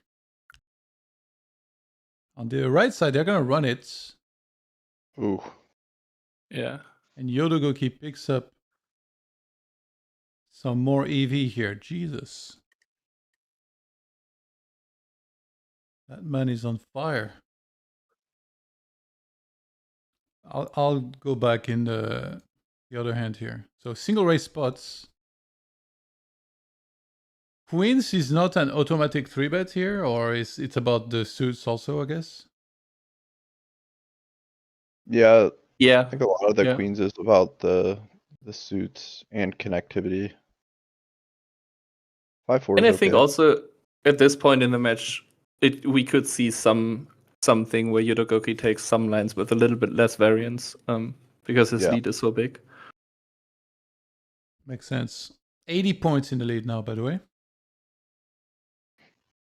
So he makes a straight on the turn. Essentially the nuts, and then traps the whole way on the river. Check raises. Gucci making a great laydown. But how did you fix replayer issue? I don't think you're ready for my fix, dude. I uninstalled and reinstalled the software about 15 times. And then by some miracle, it started working. That's crazy.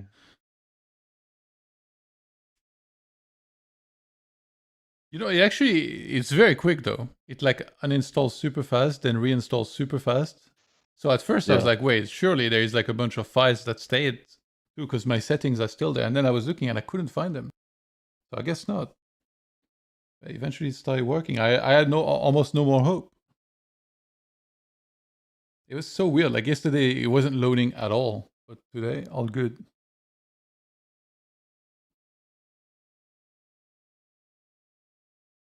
Do you guys think, like they say today they weren't going to play very long. Now they're almost 1 hour and a half into the match. Do you think if you Yodogoki here and you're cooking, do you want to play more? Or do you want to stop now that like you've hit like all these big hands and taken like a huge lead?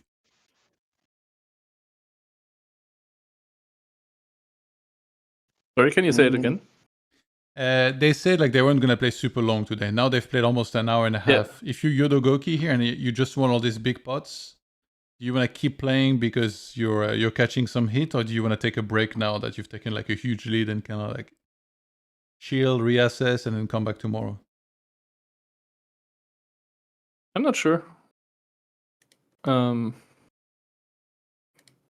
not sure if he puts so much thought into it.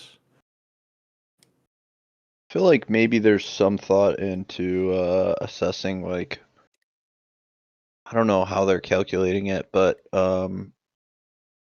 basically like how far ahead he is, and so like the thresholds at which he should play like no 3-bets or something like that. There's probably like some stuff he can look at to calculate that.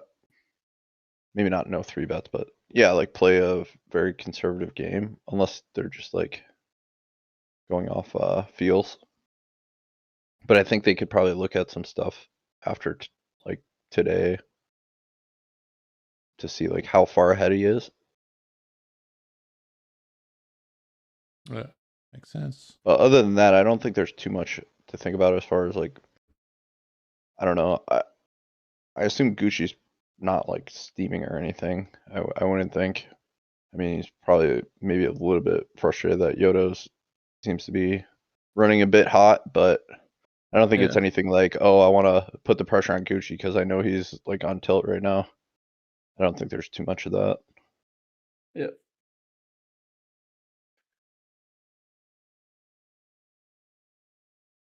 Although we saw with Sea Llama after Crossy got him the first day.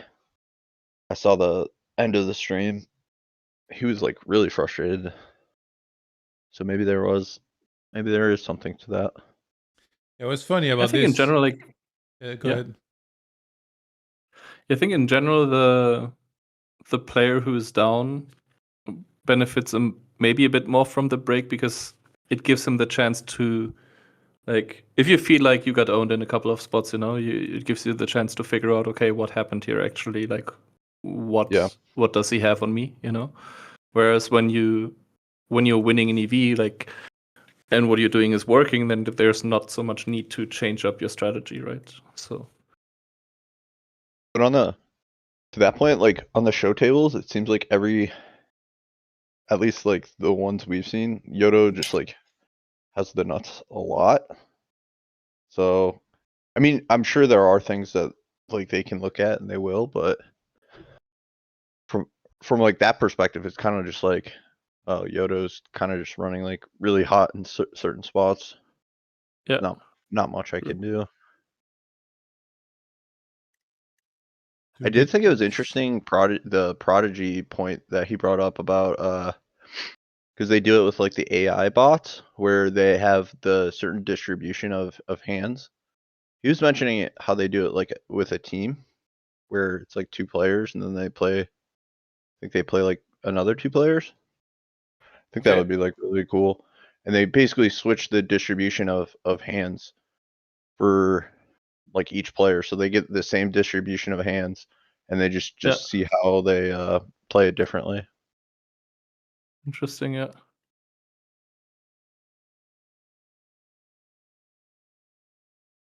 Dude, what is this run out? Who's got the royal?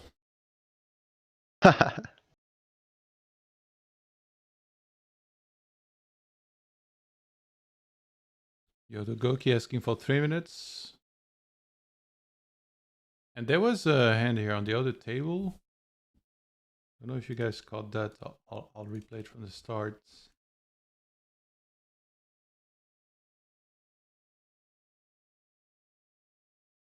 Double suited rags. 3 bets. Fires half with the spade draw and some backdoor draws. And then Gucci fires pot on the turn, gets a fold through. Is he happy to see a fold, I guess? He hit an 8, like, but now we don't get to know the river. You can't even rabbit hunt either. Yeah, I'd say this is a good outcome for this hand. Yeah. Whenever you guys can rabbit hunt, do you do or not? Yeah, I'm a huge rabbit hunter. It's People like a, probably think Yeah. I'm the actual worst because of how much I rabbit hunt, and it's free. There's other sites you have to pay for it, like in the US. WPT Gold. You have to pay to rabbit hunt. How ridiculous is that? well, who does the money go to? I don't know if it goes to the player. I don't think it goes to the player. I think it goes to the site. And the crazy thing is, I've heard rumors that there's been collusion to higher stakes, and so some players I know have been like rabbit hunting to like get info and stuff, and spending a lot of money on it to People are the basically worst, see man. like, huh? Soon as there is money, people just like. Oh, sorry, I forgot to mention. You could actually look at the cards. You could rabbit hunt. You have to pay for it, and you could also not rabbit hunt, but look at what other people have been playing, like their actual cards. God damn. So I guess that's not rabbit hunting, but you could do both. They have both options, which is kind of funny.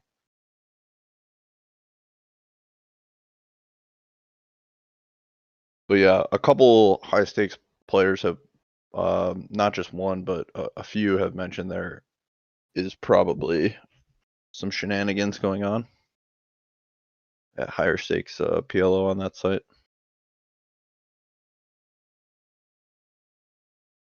Jeremy in the chat says, finally called PLO instead of dull-ass Hold'em. Jeremy woke up to that and he chose violence.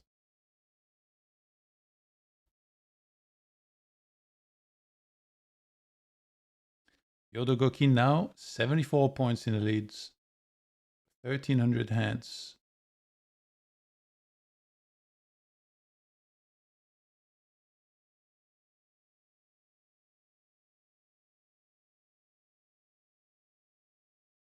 All right, let's get the fire ready just in case.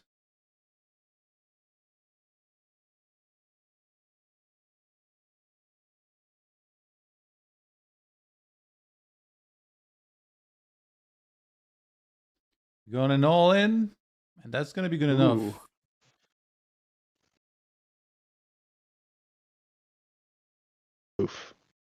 Value bluff. What happened to that hand? Loading it up. Let's see the replay. Slavite says, I think Yodo can fold his way to winning 100k. That would be quite costly though with the amount of hands left. Yeah. I don't think he could fold now anyway though. Right? So- You have Yeah, to. I think it's pretty close. Is it really? I think he can because it's 700 hands left and he's 79 points in the lead. Wait, let me see. Somebody sent me a sheet. Check the sheet. I will send it to you guys so you can see too. Oh, really? If you fold every hand, you lose like 10 points per 100, right?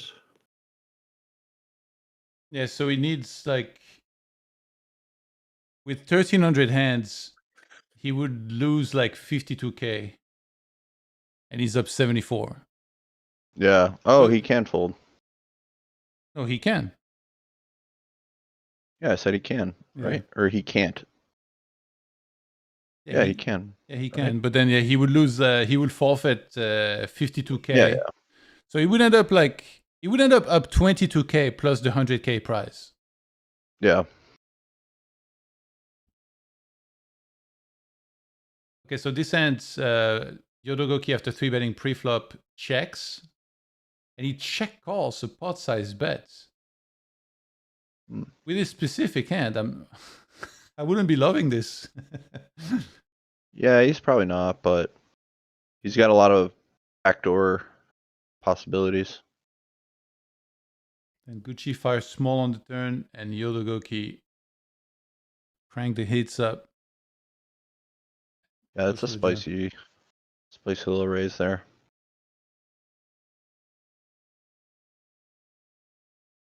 When I try this, I just get sniped by a set. Messed up.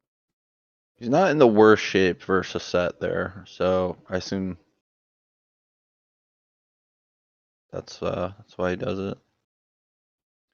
Yodogoki He up thinks 82 points.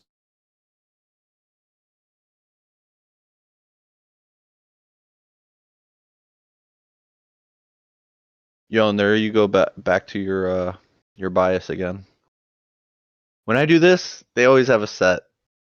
Did I Maybe just you do a don't nut do it save? I enough, did. actually. Maybe you need to do it more.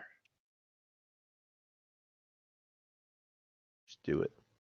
Actually, you know, in PLO, it's interesting, by the way, in the groups, like nobody won big.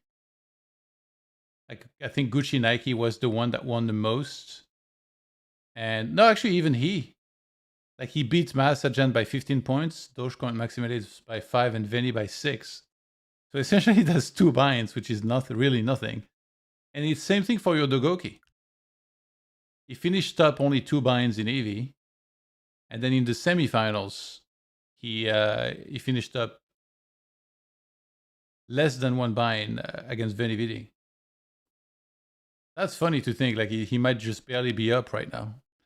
But yeah, here obviously right now he's winning for 82 points plus the 100k prize of first place. That's where the real money is to be made here in the finals.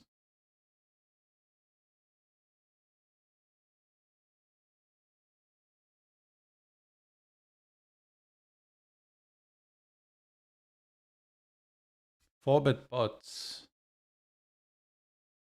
King 10-3. Rainbow. We're a little bit deeper than 100 big blinds.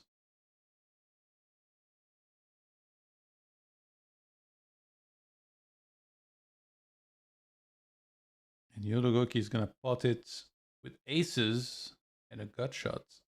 It's going to be good enough. Yeah, aces with gutter. I wonder if he does the same. I assume he might not pot with like naked aces there, but I'm not sure. Doesn't seem especially good with no pair blocker. If he potted there with like naked aces. He has backdoor flush draw as well. Fair enough. I'm just saying, like, he can. There's a lot of times being that deep. What is it, like 140 bigs deep? Where I think in normal circumstances it's probably not the worst, but in this type of spot, he'd be getting it in like, I don't know, 85-15. Yeah. Like if Gucci had a set of tens or kings. Suhi, any thoughts on this? No, I think it's you said it correctly. I think like with the dry aces, you want to be more careful in these situations, especially with a match like that. I'm not sure. Yeah, how much he wants to. Do you think his checking frequency goes up there, like just because of how the match is? Yeah, I think so. But I'm not sure how much it changes. Yeah, also not.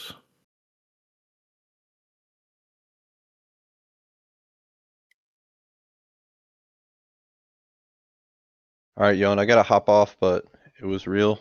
Thanks for having me on. Thanks for being on, mate. You're welcome back anytime in the next few days if you can find some time and and you want to. So All right. let's do some shout outs then. Oh man, I used up all my shout outs. All right, shout out to Adam. All right, thanks, mate. All right, later. Laters.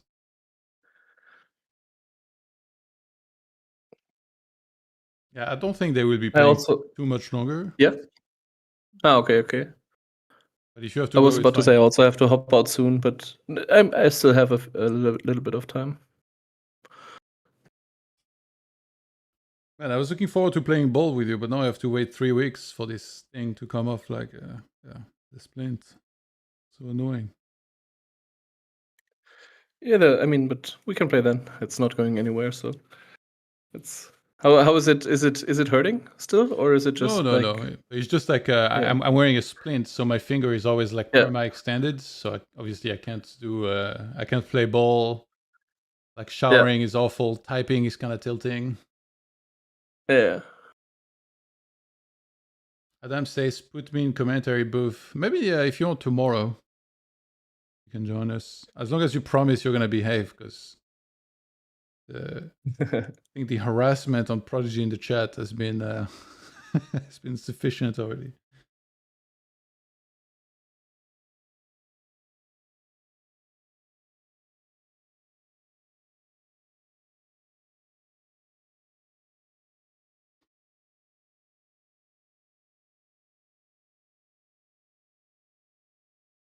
Yeah, Yodogoki with some huge stacks here on both tables, by the way. 56k and 40k GUCCINIKE with starting stacks, pretty much.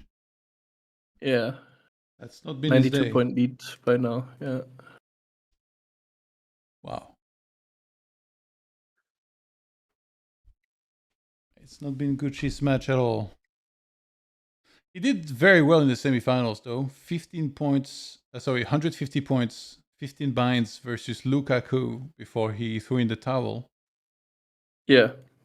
But here in the finals, it's been the Yodogoki show. Yeah.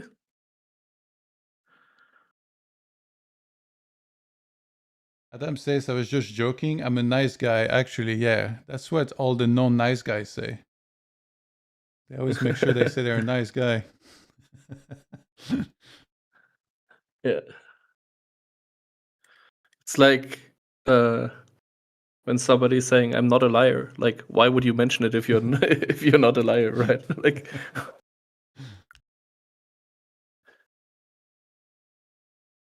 I need to reload the replay, but I saw the nut flush on a paired board on the left-hand side. What time is tomorrow's stream? I think these guys, they always want to play like 1 p.m. CET, maybe 2, maybe 3. So yeah, I expect... My guess is they're going to want to play at 1 p.m. CET as well tomorrow, but I don't know. I don't know yet for a fact. If you want to be on, just add me on Discord if you want. I'm Todd Yonem on Discord. And what a turn. Life is so much easier when you make the nut flush, although it is a paired board. We're just going to check the rest. Do you still play much Warcraft? Well, this month no, because I'm like super busy with this. So I almost haven't played, and now like with that, my finger is hurt also. Like, you know, playing poker is not too bad because I'm right-handed anyway, so I just use the mouse. But Warcraft 3 with the finger that's not working, that's gonna be a hard one. Yeah. I think I might try, like maybe later tonight or tomorrow, I might do a Warcraft 3 stream. I saw that they released like some kind of legacy patch or something like this. Have you heard about it? I haven't seen much. Like, what is it about? Do you know? I don't know actually. I just read briefly about it. Like, yeah, something about legacy as well. Okay. All right, pot size bet here. But he called a 4-bet and then led for this?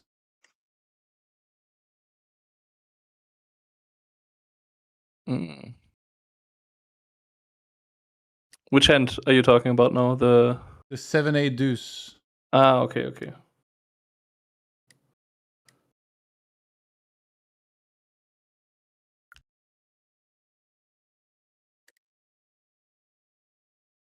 Guessing this was 4-bet pots and then leads. Okay. What oh, there was no showdown on this table. Yeah. Yeah, it's not the show table, unfortunately. It will often be like something like pair plus flush draw or pair plus straight draw or something like this. It's still like an uncommon line, I assume, right? No, you see this in forward pots more, basically. Like especially like this, like I think when he has like a really strong hand, maybe he checks it, but the middling stuff, because Gucci will have some hands that bluff here, but or like pre-flop, for example, he could have maybe something like Ace King Jack 10 double suited, and then that's maybe a hand that would check back the flop. But if you have like an 8 with like a straight draw or whatever, you don't want to let him realize all his equity with all his overcards. You know, you don't want that the flop goes check check and then turn is a king and suddenly your pair is not good anymore. Yeah. So in order to prevent him from checking back, you will lead some of these hands, but you're not really expecting that he folds like a like many pairs even. You know, like some one pairs will fold, but not that many.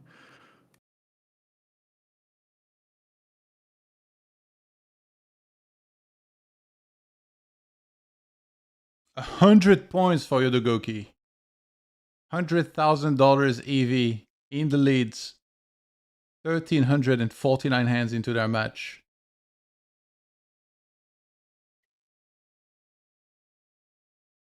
Yodo's looking hot and he's not stopping. Yeah. Keep on playing for now.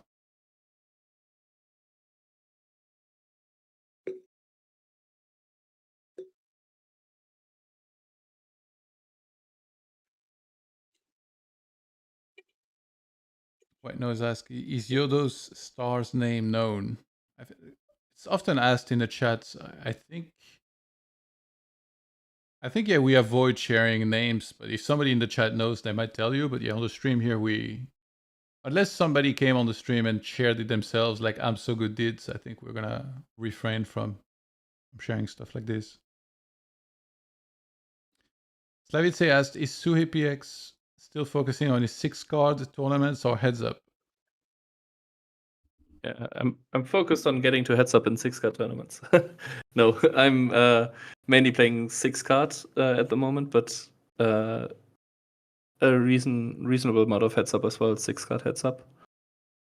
I'd say maybe like 80% I play like regular ring games, and then 20% is heads up.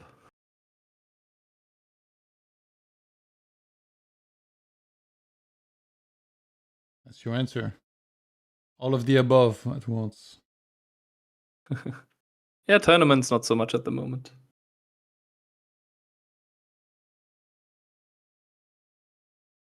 I mean, there's more and more PLO tournaments. It's nice, but like there's like right now there's at EPT Monte Carlo they actually have a decent PLO tournament schedule, like with higher buy-ins. Usually they just had like I think 1 5K or 1 10K and then maybe a 1K or something like this. I think this time they have like a 5K, a 10K, and a 25K, or even like it's getting more and more. But I don't know, like with like traveling so much and so on, it's not really like I enjoy it from time to time, but at the moment I'd rather be here in Austria with my family and with my computer playing six Ooh. card. You see that? We got a 5-bet. Ooh, and Yeah. ace on the flop. Ace Queen 9 on the flop. That could be rough for Gucci here. SPR is very low. It's just gonna go in on the flop. Yeah. And Yodogoki with 72%, picking up some more EV here, some more points for the challenge. Looking absolutely incredible.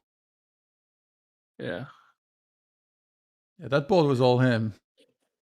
Yeah, but Gucci can't fold for that price.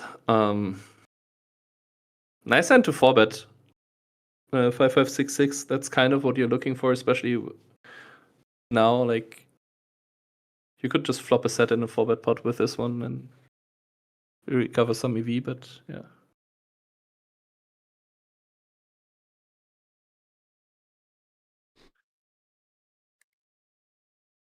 Let's see. So 3 bets, 4 bets, 5 bets. It's unfortunate. Like, if Gucci like didn't have the flush draw here, I guess it becomes easier to fold. But the SPR is so low. Yeah, without the flush draw, he's folding for sure.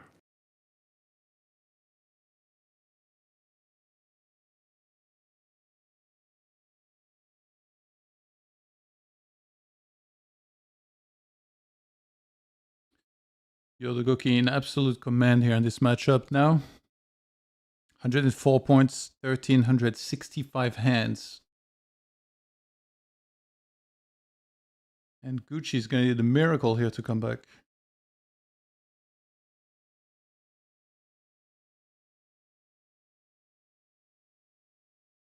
You watch NBA, by the way? Yeah, but at the moment not so much because Luka is hurt. I only watch Luka's games, so.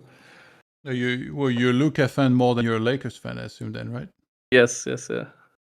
I used to be a Mavs fan, and then they traded him. Like, you know, I went to play at the lodge after Luka was traded. yeah, the Mavs fans, like there was a guy there. He was always rocking the jersey. Yeah, I don't think these guys are loving life too much. It's pretty messed up. Yeah. Well, it was so fucked up. Actually, like I feel like I never wear like stuff like tank tops or like jersey because in America it's like really cold anytime you're playing in a poker room or like a casino. And then that guy, he was wearing like a regular t-shirt and the jersey on top. And I remember I was like, yeah, thank you. Like I never wear jersey, but like I saw you wear a t-shirt and a jersey and I was like, you can do that? Yeah.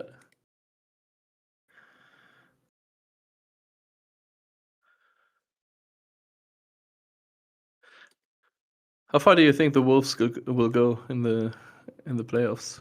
I mean, it's like the injury situation kind of dictates. Yeah, true. And is hurt and DiVincenzo, right? Yeah, I mean, DiVincenzo is out for like a year plus because he tore his Achilles. But yeah, we need Ant back. Ayodo Sunmu now was out, but supposedly shouldn't be for long. And then even Kyle Anderson actually was ill for last game, so we had like so many players not in the game. But if everybody's here except Dante, I do think they can beat the Spurs. To be honest, that's the next round for them. Yeah. Spurs. Wemby. Yeah. Wait, that game was crazy, man.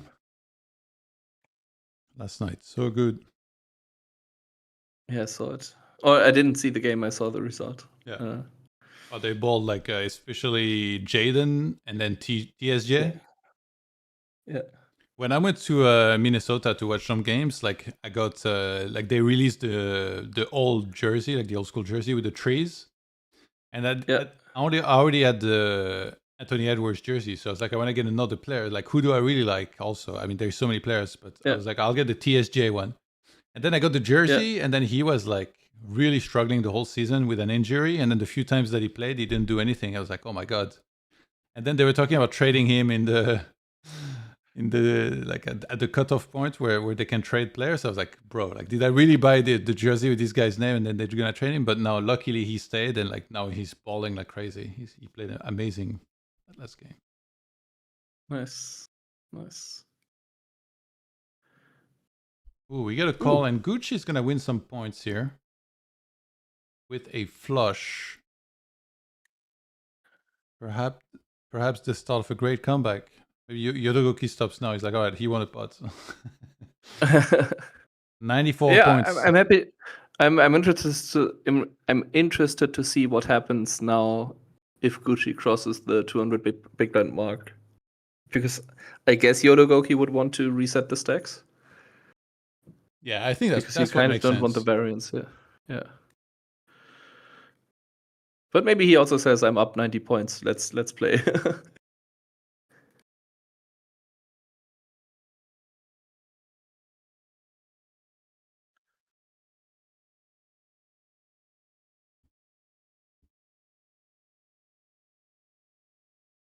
And 93 points, still pretty good.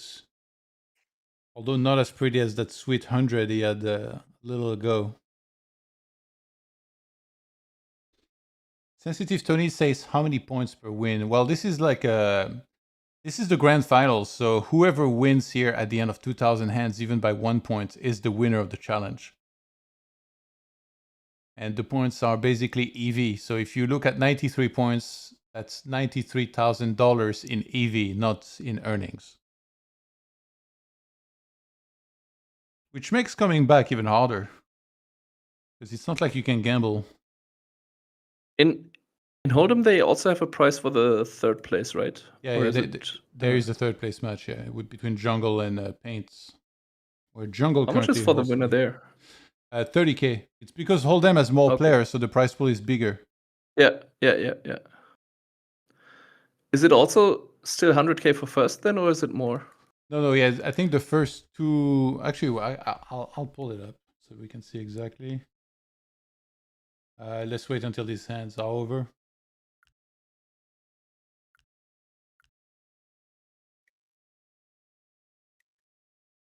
Okay, I'll pull it up on the left-hand side. So in Hold'em, 100K, just like PLO, but second place in Hold'em is 50K. PLO is 30K. Mm-hmm. And then third place match is 30K in Hold'em. Okay.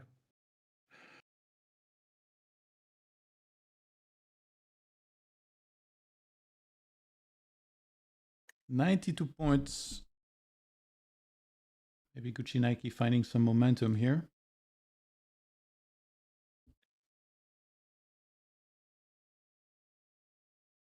What was the oh wait, is it in the oh no, we couldn't see what he called down with, right? Yeah. It was not a show table. We didn't. Even on the show table you can't see, yeah.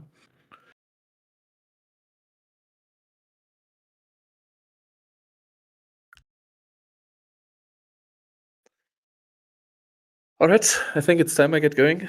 Yeah, thanks for doing this. Thanks for streaming. Yeah, thank you for being on. You're welcome back anytime in the next 2 days. If you want, I'll let you know when they're playing. And then you said you have a video coming out soon, right? Yes, they will. I recorded it today, but they will do some editing, I think, and so not sure when they will release it. I hope over the weekend, but maybe it's going to be Monday or so. Yeah, so it's the video summarizing the semifinals, basically going over the biggest hands. Yeah. And I did it together with Kaki T, so I know he's a fan favorite, so people can watch out for that. Do you want to shout out your socials and stream as well? No, whatever. It's I only have cooking content on there anyway, so no, just kidding. Yeah, okay. All right, thanks, mate. Thanks, and see you next time. Later. Have a good day.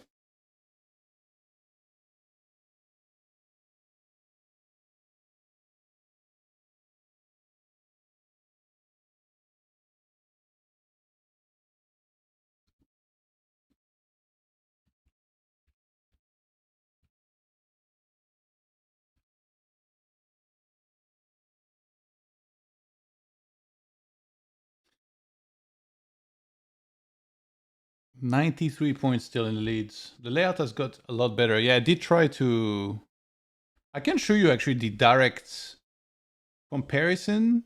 This is what it used to be. And then I wanted to optimize a little bit because I feel like the logos were very big and maybe the table's not big enough. So I changed to this, which I do think looks a good amount better. Pure profit for auto folding plus 23.5k right now.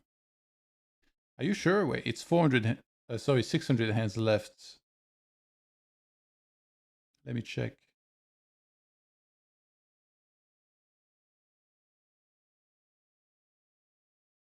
Yeah, no, right now it would cost more actually.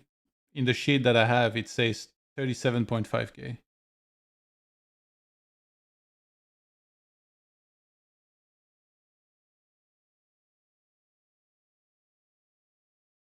Let me open it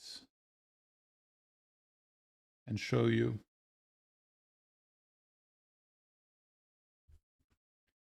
What do I use? Use the snipping tool.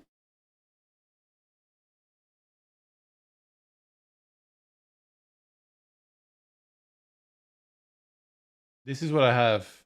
So right now they're at almost 1400 hands. So then it will be there. And then it says 45k needed to fold out dollars.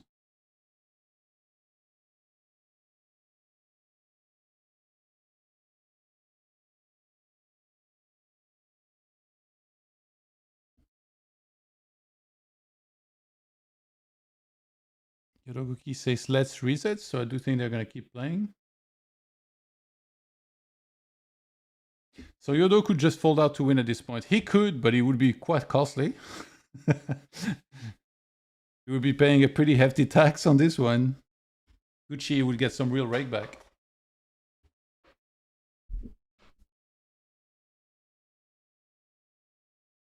Okay, wait, let me see if they open another table or like how it's gonna work for the second table. Yeah, I think they're opening another one.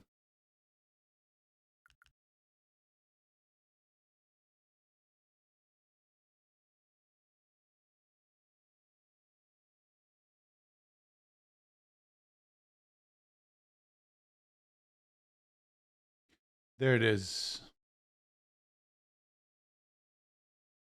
Now the Rolex is way more than 10k. I don't know the value, but it's the Rolex Land Weller, so it's at least, I want to say between 30 and 50k, I think. But it's part of the 100,000 though. It's not 100k plus the Rolex. The Rolex is counted as part of the 100,000. I'll be right back 2 minutes, guys. Sorry, 1 sec.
All right, I'm here.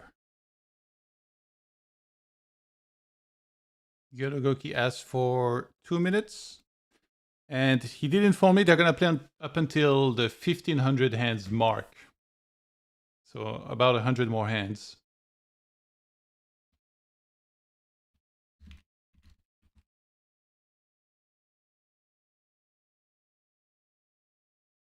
Slavice says, it might sound bad to fold 30% of the match, but Cash Game World Championship title in this field is quite valuable achievement. Plus, raw math says that decision prints 23k with 0 variance included.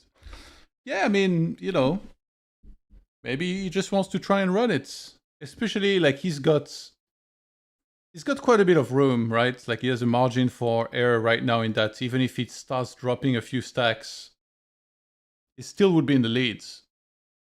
So he could try to run it up, and then if he loses a couple binds, then he can consider starting to fold, because then it would be like even more hands later. I mean, there is a chance, like if he keeps going the way he has, like he ends up 15 points anyway. Sorry, 15 binds, so 150 points. If he can keep doing well. It's not like MTT ICM where like, you know, you have one stack, a certain amount of blind, and then if you lose like let's say like, you know, 80% of your stacking, then you're just like cooked. Here it's like he's quite a bit ahead, but then if he loses like, let's say like even like a couple binds, he's still ahead enough that he could still fold into the first place. I kind of feel like nobody wants to win like this with this many hands left either.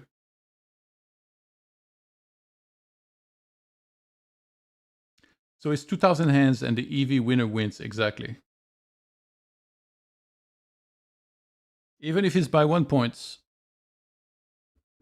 that would be a win, whoever's ahead.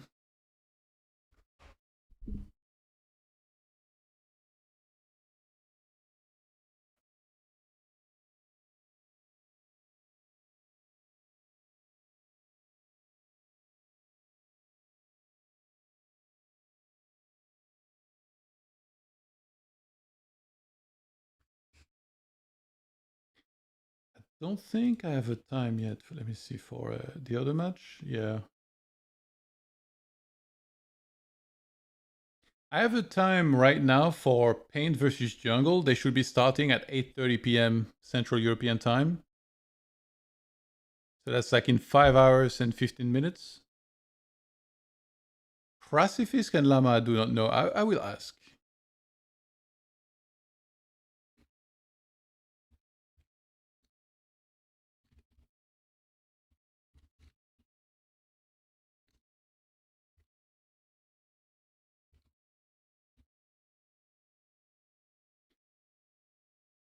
How is the EV calculated? Sauron BFME asked. Well, the EV is the same way as it would be, you know, in your usual games, like that you track. So basically, if a hand goes all in on the river, whoever wins gets the pure amount, like the exact amount, because then there was no more cards to come. But let's say you go all in pre-flop with an overpair, and you have like, you know, 80 to 82%, and the villain has 20 to 18%, then his EV will be 20% of the pot. So if they go all in with 100 big blind each, then one of them would get... So it would be 20k where somebody has 80%. So he would get... he would win 16, so then he would go up 6 points, basically. If I'm calculating this right.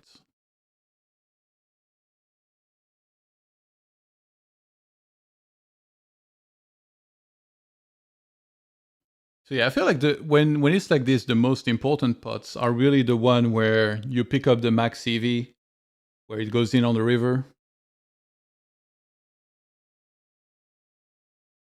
GUCCINIKE says, spa session on you, my friends.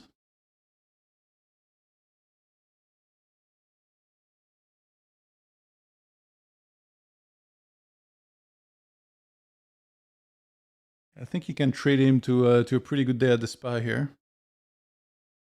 Some hot stone massage.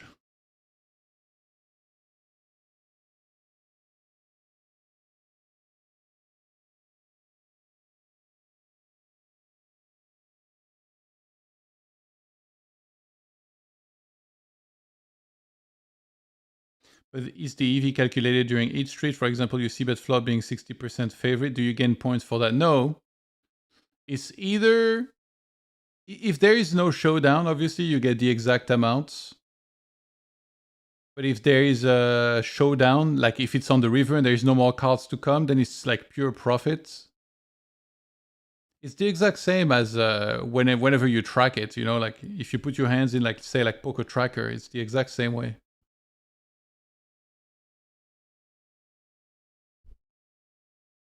Gucci says, I'll need a good massage after this.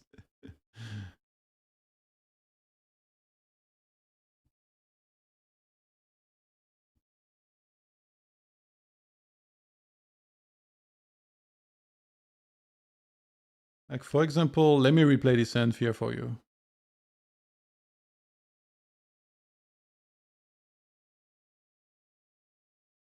So in this one, the hand that you can see at the bottom in the replayer, it's a single raise spot. And then we get a bet and a call. And then another pot size bet. This time Yodogoki raises, GUCCINIKE jams, and they go all in on the flop. And the EV is exactly 50-50. So here nobody's going to win anything. Like, it doesn't even matter what cards come. It doesn't even matter if they run it twice. But let's say, for example, one of them would have had 60 or 70 or 80%. Then they would have picked up this EV of basically the pot. But here it turned out it was exactly 50-50. So it didn't matter. Like, nobody gained anything from going all in on this one.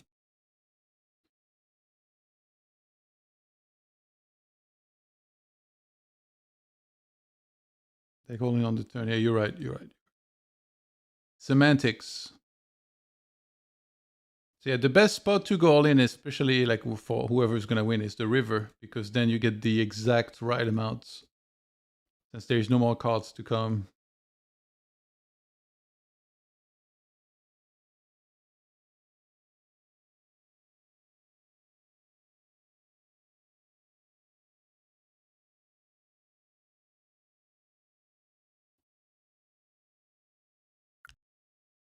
Like, let's check this hand, for example, as another example.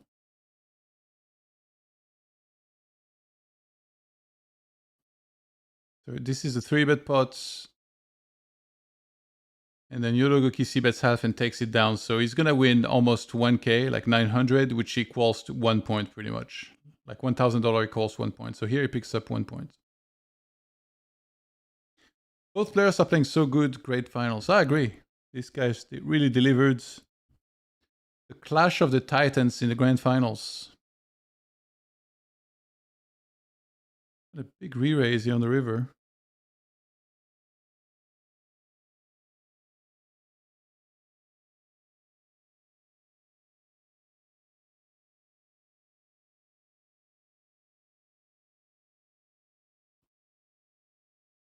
Yodogoki in the tank.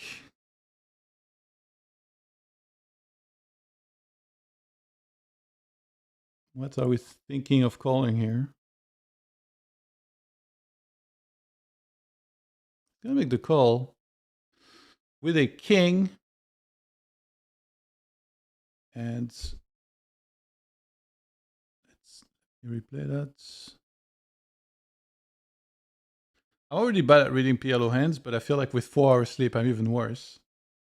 As soon as this match ends, I can tell you I'm going straight to bed. And sleeping some before tonight's matchup.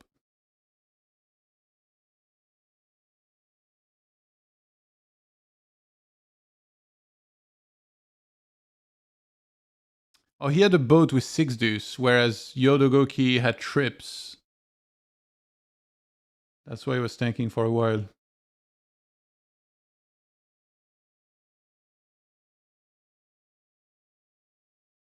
Yeah, Yodogoki has 3 kings, queen 6. Oh, sorry, 3 kings. Yeah, no, he has to use 2 cards, so he doesn't have 3 kings and deuces. He has 3 kings, queen 6. And Gucci, the 6 deuce making a boat, actually finds value here. 87 points. Gucci putting in some work, trying to come back. Still long ways to go. And yeah, 1,400 hands and 27. And they supposedly will play up until 1,500 hands today.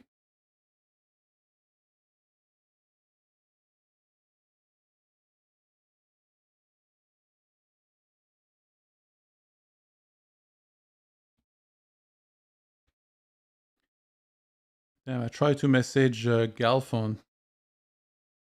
Is Galfon associated with another poker software? Maybe I should just reach out on Twitter. I think it'd be pretty damn cool to have him on.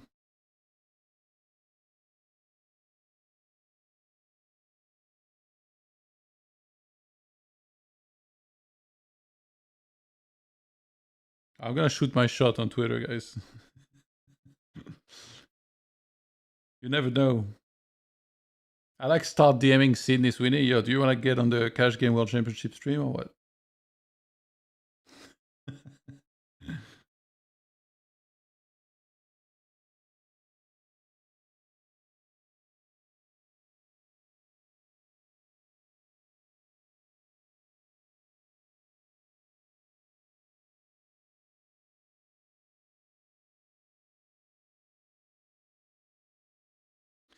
Could I call with Trip Kings and Queen Kicker, especially with current pressure on Sanita? Yeah.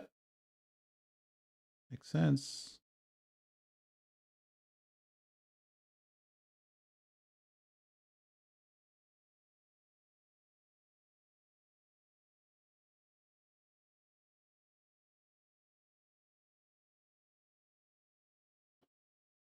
Joe Ingram didn't respond, unfortunately. Would have been cool to have him on as well.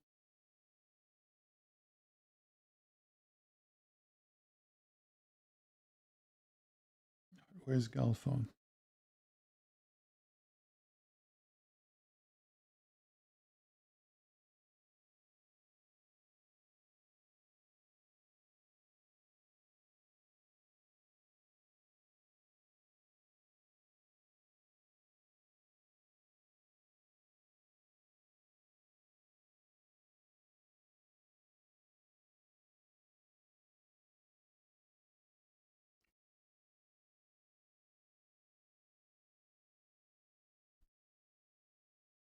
All right.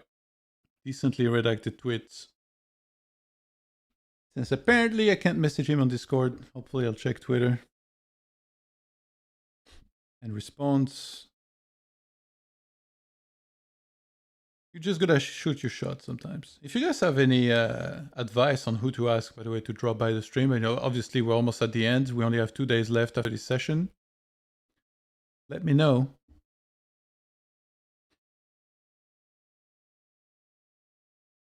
We've had a lot of different guests on both PLO and Hold'em.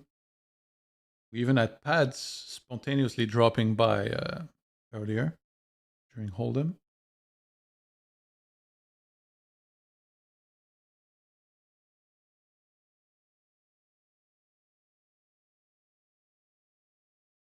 The cool thing with GUCCINIKE and Yodogoki is that they schedule way in advance as well, so it's much easier to message potential guests about coming on so that they can plan ahead. Because spontaneous asks, I think, are like way less likely to actually land. Yeah, Jen and Dez I will for sure ask. He was already on previous. I think I was about a week ago, I want to say.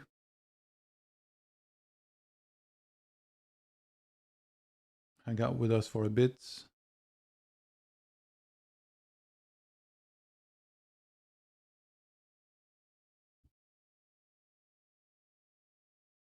$90 points, Yodogoki. 1,443 hands.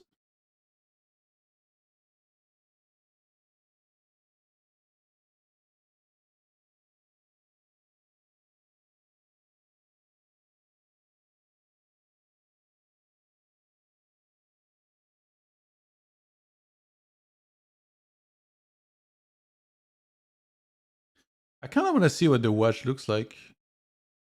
I should ask like whoever wins when they get it. Even Owen, I don't think I've ever seen Owen swatch, or like maybe he shared one picture one time.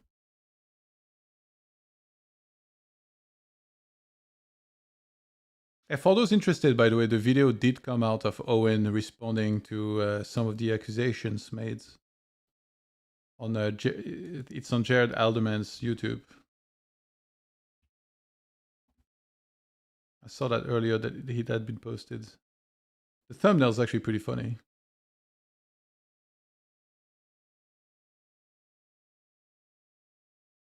Yo, Manu, what's up?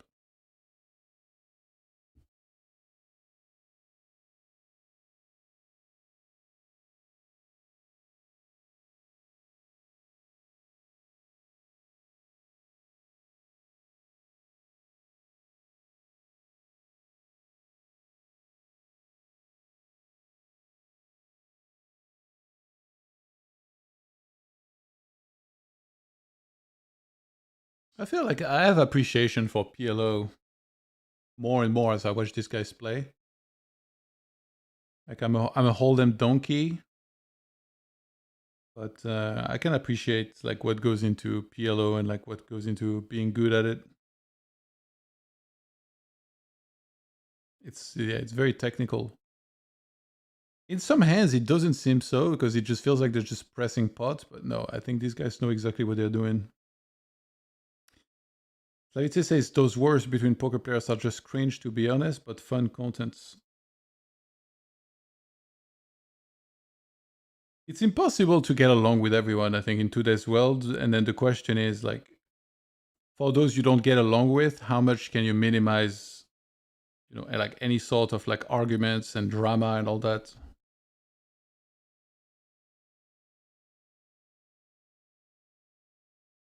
Gucci with the re-raise on the left-hand side. It's just more fun format, and if you're a tight player, PLO is actually better for you. I don't know if you mean me specifically being tight. I feel like I don't consider myself tight, but maybe I am in some spots, but not out of wanting to play tight, more so because I'm not good at the game.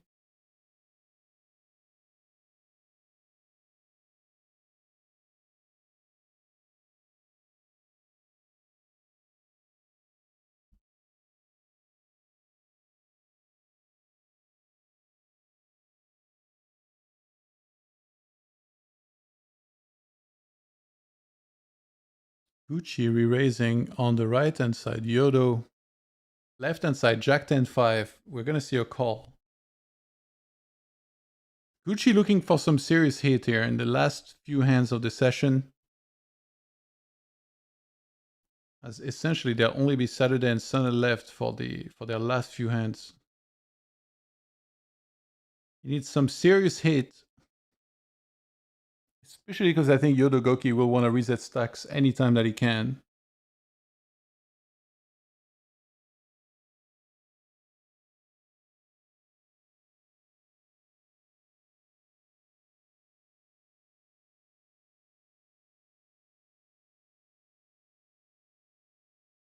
Action on Yodogoki on both tables. First to act on the river. He's gonna fire a 2100 on the right side. Pot on the left side gets a fold pretty quickly and shows the nut straight. Now on the right hand sides.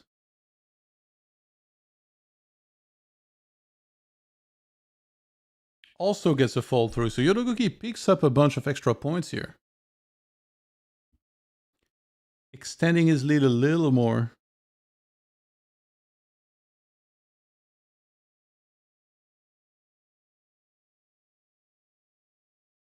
$86 points.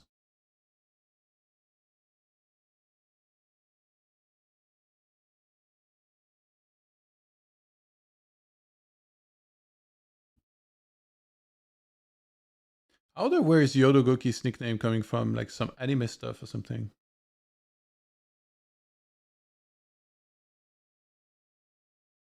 I think someone mentioned like something before, but it wasn't correct. 45 more hands to go today. Yeah, I don't know like how exactly like where they want to land precisely. They might choose to play a couple more, maybe a bit less, but yeah, just about 45. Yodogoki did mention he wanted to play up to 1500. Might not be 1500 on the dots.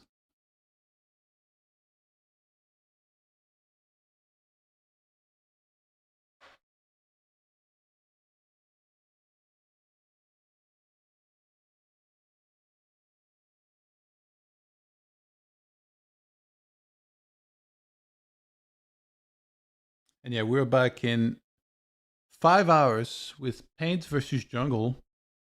They're still pretty early into their match, actually. I think about 250 hands, but they only have to play 1,000 hands total.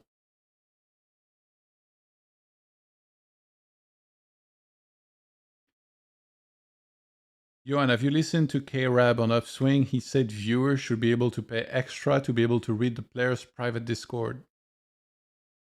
You mean about this challenge specifically, or? Ooh, they stopped.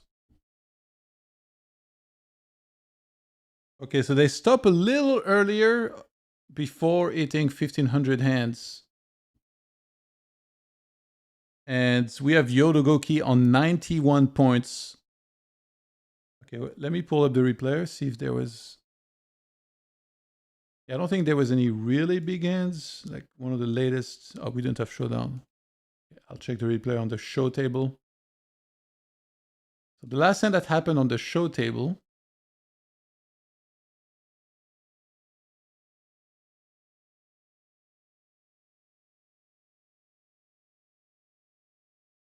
Yeah, because the players talk trash. Yeah, there was some funny moments, actually. Like, obviously, I feel like I can't relay too much because, you know, it's considered private, but there was a... I'm not gonna name names, but there was one player, he was like ranting because he stayed available in one of the early days, and like the other two players in his group, they weren't available to play. So he ranted a little bit, and then another one of the players, he showed up and he was just like, yeah, you don't need to be passive aggressive. Like, you know, it's not gonna help anything. Like, nobody cares. And I just thought the whole interaction was absolutely amazing.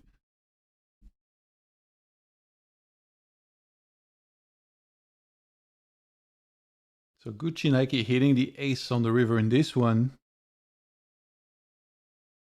Let's rewatch the straight hand here that we saw earlier.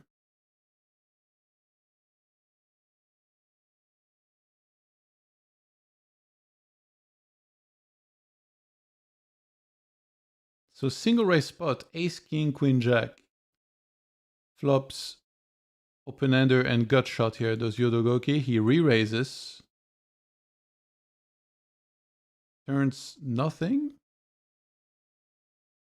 And he rivers the straights. That's the money card. Pots it, GUCCINIKE gets out of the way.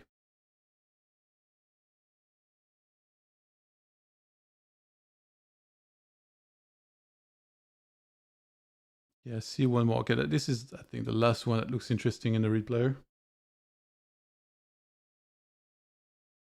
Let me full screen.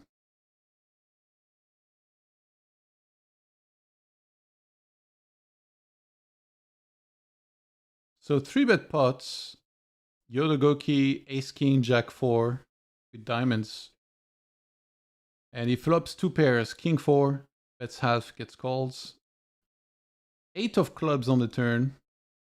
He checks. GUCCINIKE checks back. River 9 of spades. Yodogoki is gonna fire a small sizing, and Gucci those folds. So the final score after this session ends is 91 points in the lead for Yodogoki and 1,461 hands played. I'm guessing they're gonna complete the match in probably 2 sessions.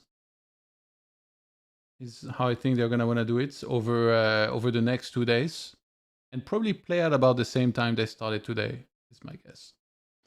But yeah, we're back in 5 hours with Paint versus Jungle. They're most likely gonna be on call. Great content coming up, and then the last 2 days, there's gonna be all 3 matches still remaining, having a bunch of action. So looking forward to it. I'm gonna get some rest now, and yeah, come back in 5 hours. Thank you so much for tuning in, everybody. Much love to y'all, and shout out to CoinPoker and iBankroll as well. I'll see you guys in just a few hours, so see you then.